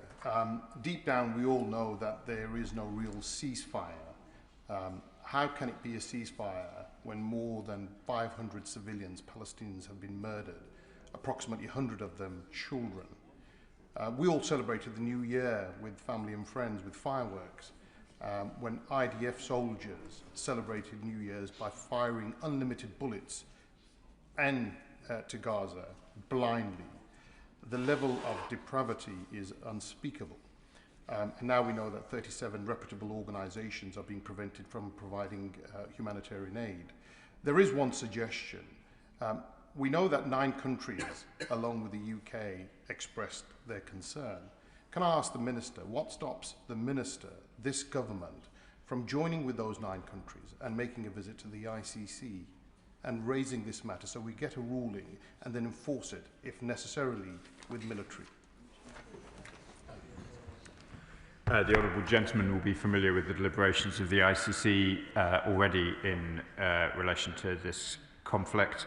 The ICC is supported by the UK, but it operates independently and at a distance, rightly, from the ministers of this country and any other. Kim Johnson. Thank you, Madam Deputy Speaker, and I'd like to thank my honourable friend for his statement and his continued work in the region. But, Madam Deputy Speaker, the IDF continue to deliberately target children in Gaza. The ongoing genocide and the systemic destruction of medical facilities in the region means that those desperately sick and injured children are unable to access the medical attention they need. But I'd like to thank the Minister for meeting with Ubaida and Mahmoud, two medically evacuated children hosted by the Prime Minister in Number 10 just before Christmas. But will the Minister update the House in terms of what work is going on in terms of increasing the numbers of Gazan children that will be medically evacuated to this country for the need that they need, the support they need? Minister. I was deeply moved to meet the injured Gazan children with my honourable friend. As I said during that meeting, it is vital that we ensure that children in Gaza have access to the healthcare that they need. It is vital that the supplies to provide that healthcare are able to get into Gaza. It is in most cases going to be more appropriate that children who have to leave Gaza to get medical assistance are provided that assistance in the region, but there are clearly specialised cases where the UK can make a real contribution, and we continue to look at that, and I'll return to the House shortly on it. Jim Shannon. Thank you, Madam Deputy Speaker. Can I thank the Minister very much for his very detailed statement. It's much appreciated by all of us in this House who have a very, very deep interest in human rights, and we thank him for that. We know his heart's in it, and we appreciate it. Iran is in the throes of street protests for the price of and access to food. 31 people killed, women and girls denied basic human rights. But for years, Christians, Baha'is, Shias, Sunnis and many other religious groups have been directly abused and murdered, churches destroyed, religious groups have been denied access to education, to health, to jobs, to property, even the right to have their own burials of their co-religionists and their own graveyards. It is truly time, I believe, to step up all action to protect these religious groups in Iran and to give the freedom that Iranian people desire. What can be done with the Iranian government in exile to deliver the freedom, the liberty, the democracy, and for a secular and non-nuclear republic that all Iranians desire? Thank you. Minister. I thank the honourable gentleman. We set out, alongside many of our partners in the international system, a statement covering a range of rights-based issues as at the UN Third Committee in November. Freedom of expression, freedom of religion are important rights which we will continue to advocate across the world. James Nash. Thank you, Madam Deputy Speaker, and on behalf of my constituents, I welcome the establishment of the Palestinian Embassy in London today. Just turning to Syria, its long-term stability depends on protecting its long-standing diversity and preventing sectarian violence, as the Minister has alluded to. In light of recent violence and the lack of progress this weekend in integrating the Syrian Democratic Forces in northeastern Syria into national institutions, I wonder what the Minister would say about the progress that's being made in terms of building an inclusive Syria for the future. Minister. It is vital that Syria is a place which is seen as safe and secure, not just by its majority, but the important minorities which are a vital part of Syria's fabric. My honourable friend refers to the Kurds of northeast Syria. There's also, of course, a range of other minorities, not limited to the Alawites, the Druze, and others.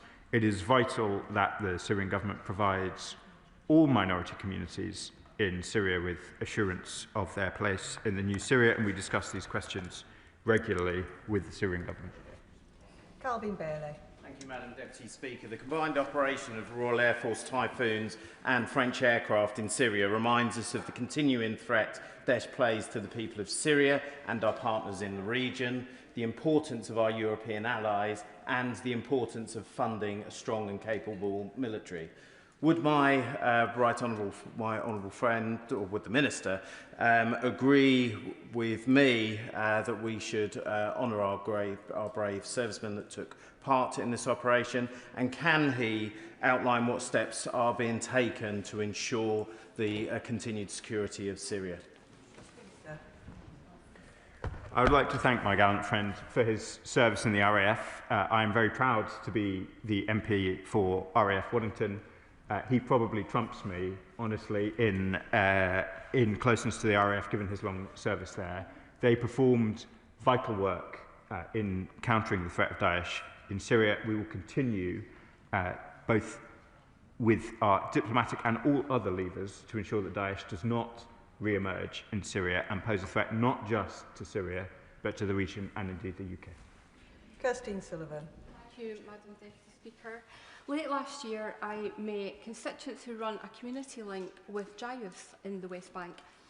Villagers there have described a daily life of hostility and obstruction by police and intimidating, threatening intrusions by nearby settlers, despite Israeli court rulings in favour of the villagers on repeated occasions. Can the Minister advise how the UK's recognition of the State of Palestine will translate into practical steps to protect communities like Jayus and advance peace, security and democratic governance? Minister. I thank my honourable friend and her constituents. We will continue to take actions as required to ensure that the rights of Palestinians are protected. Indeed, as my honourable friend alludes to, Israeli courts have upheld those rights on a number of occasions, and it is vital that the rule of law is seen and does operate in these areas. Warren de Just. Thank you, Madam Deputy Speaker. I thank the Minister for his statement and for all the work that he has been doing on these issues. What reason has the Israeli government given us for stopping these NGOs from operating in Gaza? And if it is absolutely clear, as has been mentioned by other members in the House, that it is a deliberate act of cruelty to prevent healthcare and aid going into Gaza and to defeat the peace plan, what action are we taking as a UK government against Israel and to reinstate the NGOs? Minister. As they have set out publicly, the Israeli government have sought more detail about the Palestinian staff of these NGOs. Many of these NGOs have not provided it, given concerns over the targeting of aid workers. That impasse has led to the deregistration of many of these NGOs. A number of international parties, including the UK, have proposed acceptable solutions consistent with humanitarian principles to try and navigate these concerns, but they have not been taken up. Douglas McAllister. Thank you, Madam Deputy Speaker. The Minister advised in his statement that consular cases of British citizens detained abroad are at the heart of the work of the Foreign Office and provided an update on some of these cases. My Western Bartonshire constituent, Jagtar Singh Johal, remains arbitrarily detained in India for over 8 years now. Madam Deputy Speaker, in 2 weeks' time it will be 3,000 days. What is being done now to secure his release, beyond just raising his case with Indian counterparts? We've been doing that for 8 years with no effect. I know how dedicated my honourable friend is to the case of his constituents. I raised in particular the cases in Iran. I wouldn't want the House to draw conclusions about relative priority. There are a range of cases across the world of great sensitivity, and I'm sure the Minister responsible for India, where his constituent is detained, will be happy to meet him to discuss it further.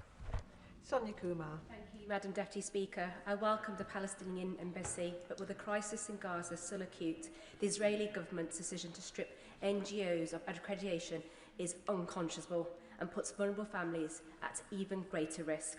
I welcome the steps taken to bring injured Gazan children here for treatment, but many are just too unwell to travel. What additional steps, whether through field hospitals, specialist equipment and teams and medicines, will the Minister provide for children still in Gaza who are unable and not stable enough to travel to receive this specialist treatment? Minister. I thank my honourable friend for the question. I need to be clear that there is that the contribution that the UK has made in the provision of aid to children is always going to be a tiny drop in the ocean of overall need. We are working in the ways that I've set out to try and ensure that medical assistance is provided in Gaza with all of the equipment and expertise that that involves. Where that is not possible, we have provided aid to the Egyptian healthcare system in order to support Palestinians there. I have met some of them myself in Alois General Hospital, but where there are, as I set out to my honourable friend from Liverpool, where there are specialised cases, then we must indeed look at them, and I'll say more to the House in due course about that. And the final question, Emily Darlington. Thank you, Madam Deputy Speaker. Firstly, I'd like to thank the Minister for taking over an hour's worth of questions on the updates that he's provided right across the region. And I know it's a very difficult job that he has to do, particularly with the decimation of US aid and the cuts in our own aid. I wanted to ask a question about what we are doing to open the borders for those people who have family and connections to the UK to be able to escape the horror that they're in Gaza and be able to get a visa to visit family here in the UK. Can he update the House on any progress he's had in getting those borders open, or any discussions he's had with the Home Office to stop the restriction of biometric and be able to apply for visas from within Gaza? My honourable friend has been a committed campaigner for cases in her own constituency, and I know that there are colleagues right across the House with constituency and personal interest in these cases. As I said to the House shortly before we rose, there are a range of cases where we have been able to provide support, both in relation to tutoring students, some of the medically injured children that we've discussed already. It remains a real challenge to ensure that people with a legitimate reason to travel are able to do so, and I'm happy to take up any individual cases with him. And that concludes the statement. Point of order, Daisy Cooper. Thank you, Madam Deputy Speaker. On a point of order, could you please advise how I might elicit satisfactory responses to a series of written questions that I have tabled to the Treasury on the impact of business rates on retail, hospitality and leisure businesses? I had asked for very specific figures relating to the number of businesses the Treasury expect to be eligible for transitionary reliefs, how many premises will be brought into paying rates for the first time as a result of the recent evaluations, and an analysis of the number of businesses who previously enjoyed RHL reliefs and would see increases from the 1st of April. None of these questions, Madam Deputy Speaker, none of them have received substantive replies. I raised the matter with the Leader of the House by letter before Christmas, but have not yet had a response. Could you please advise me whether there are any other routes available to me and other parliamentarians so we can receive accurate and data-rich responses to questions so we can effectively scrutinise government policy which is hammering our high streets? I thank the Honourable Lady for notice of her point of order, which will have been heard by the government front bench.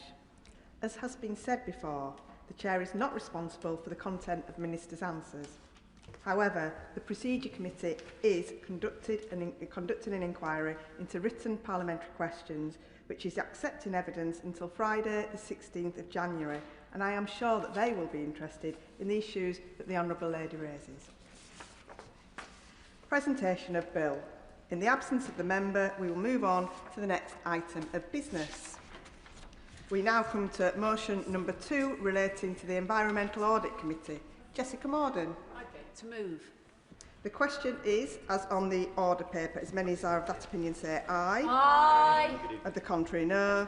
I think the ayes have it. The ayes have it. I beg to move that this House do now adjourn. The question is that this House do now adjourn. Alice MacDonald. Here. Thank you very much, Madam Deputy Speaker.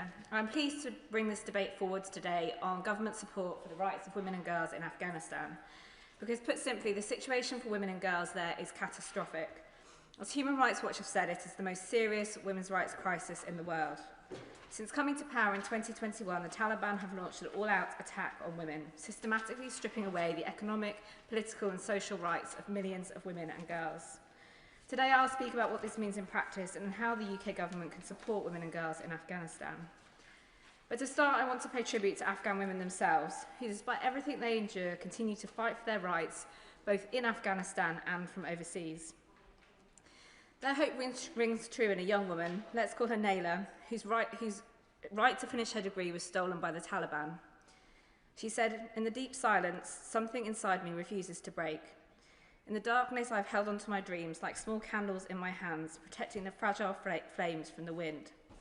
I write in my secret notebook, whisper my dreams to the night sky, and promise myself that one day the world will hear Afghan girls again." But I've heard from many Afghan women that they feel the world has simply forgotten them. We must be clear that we stand with them.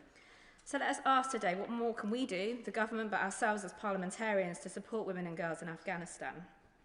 Some people might ask, why have I chosen to speak about this topic? Why, with so much live conflict across the world, should we care about this issue today?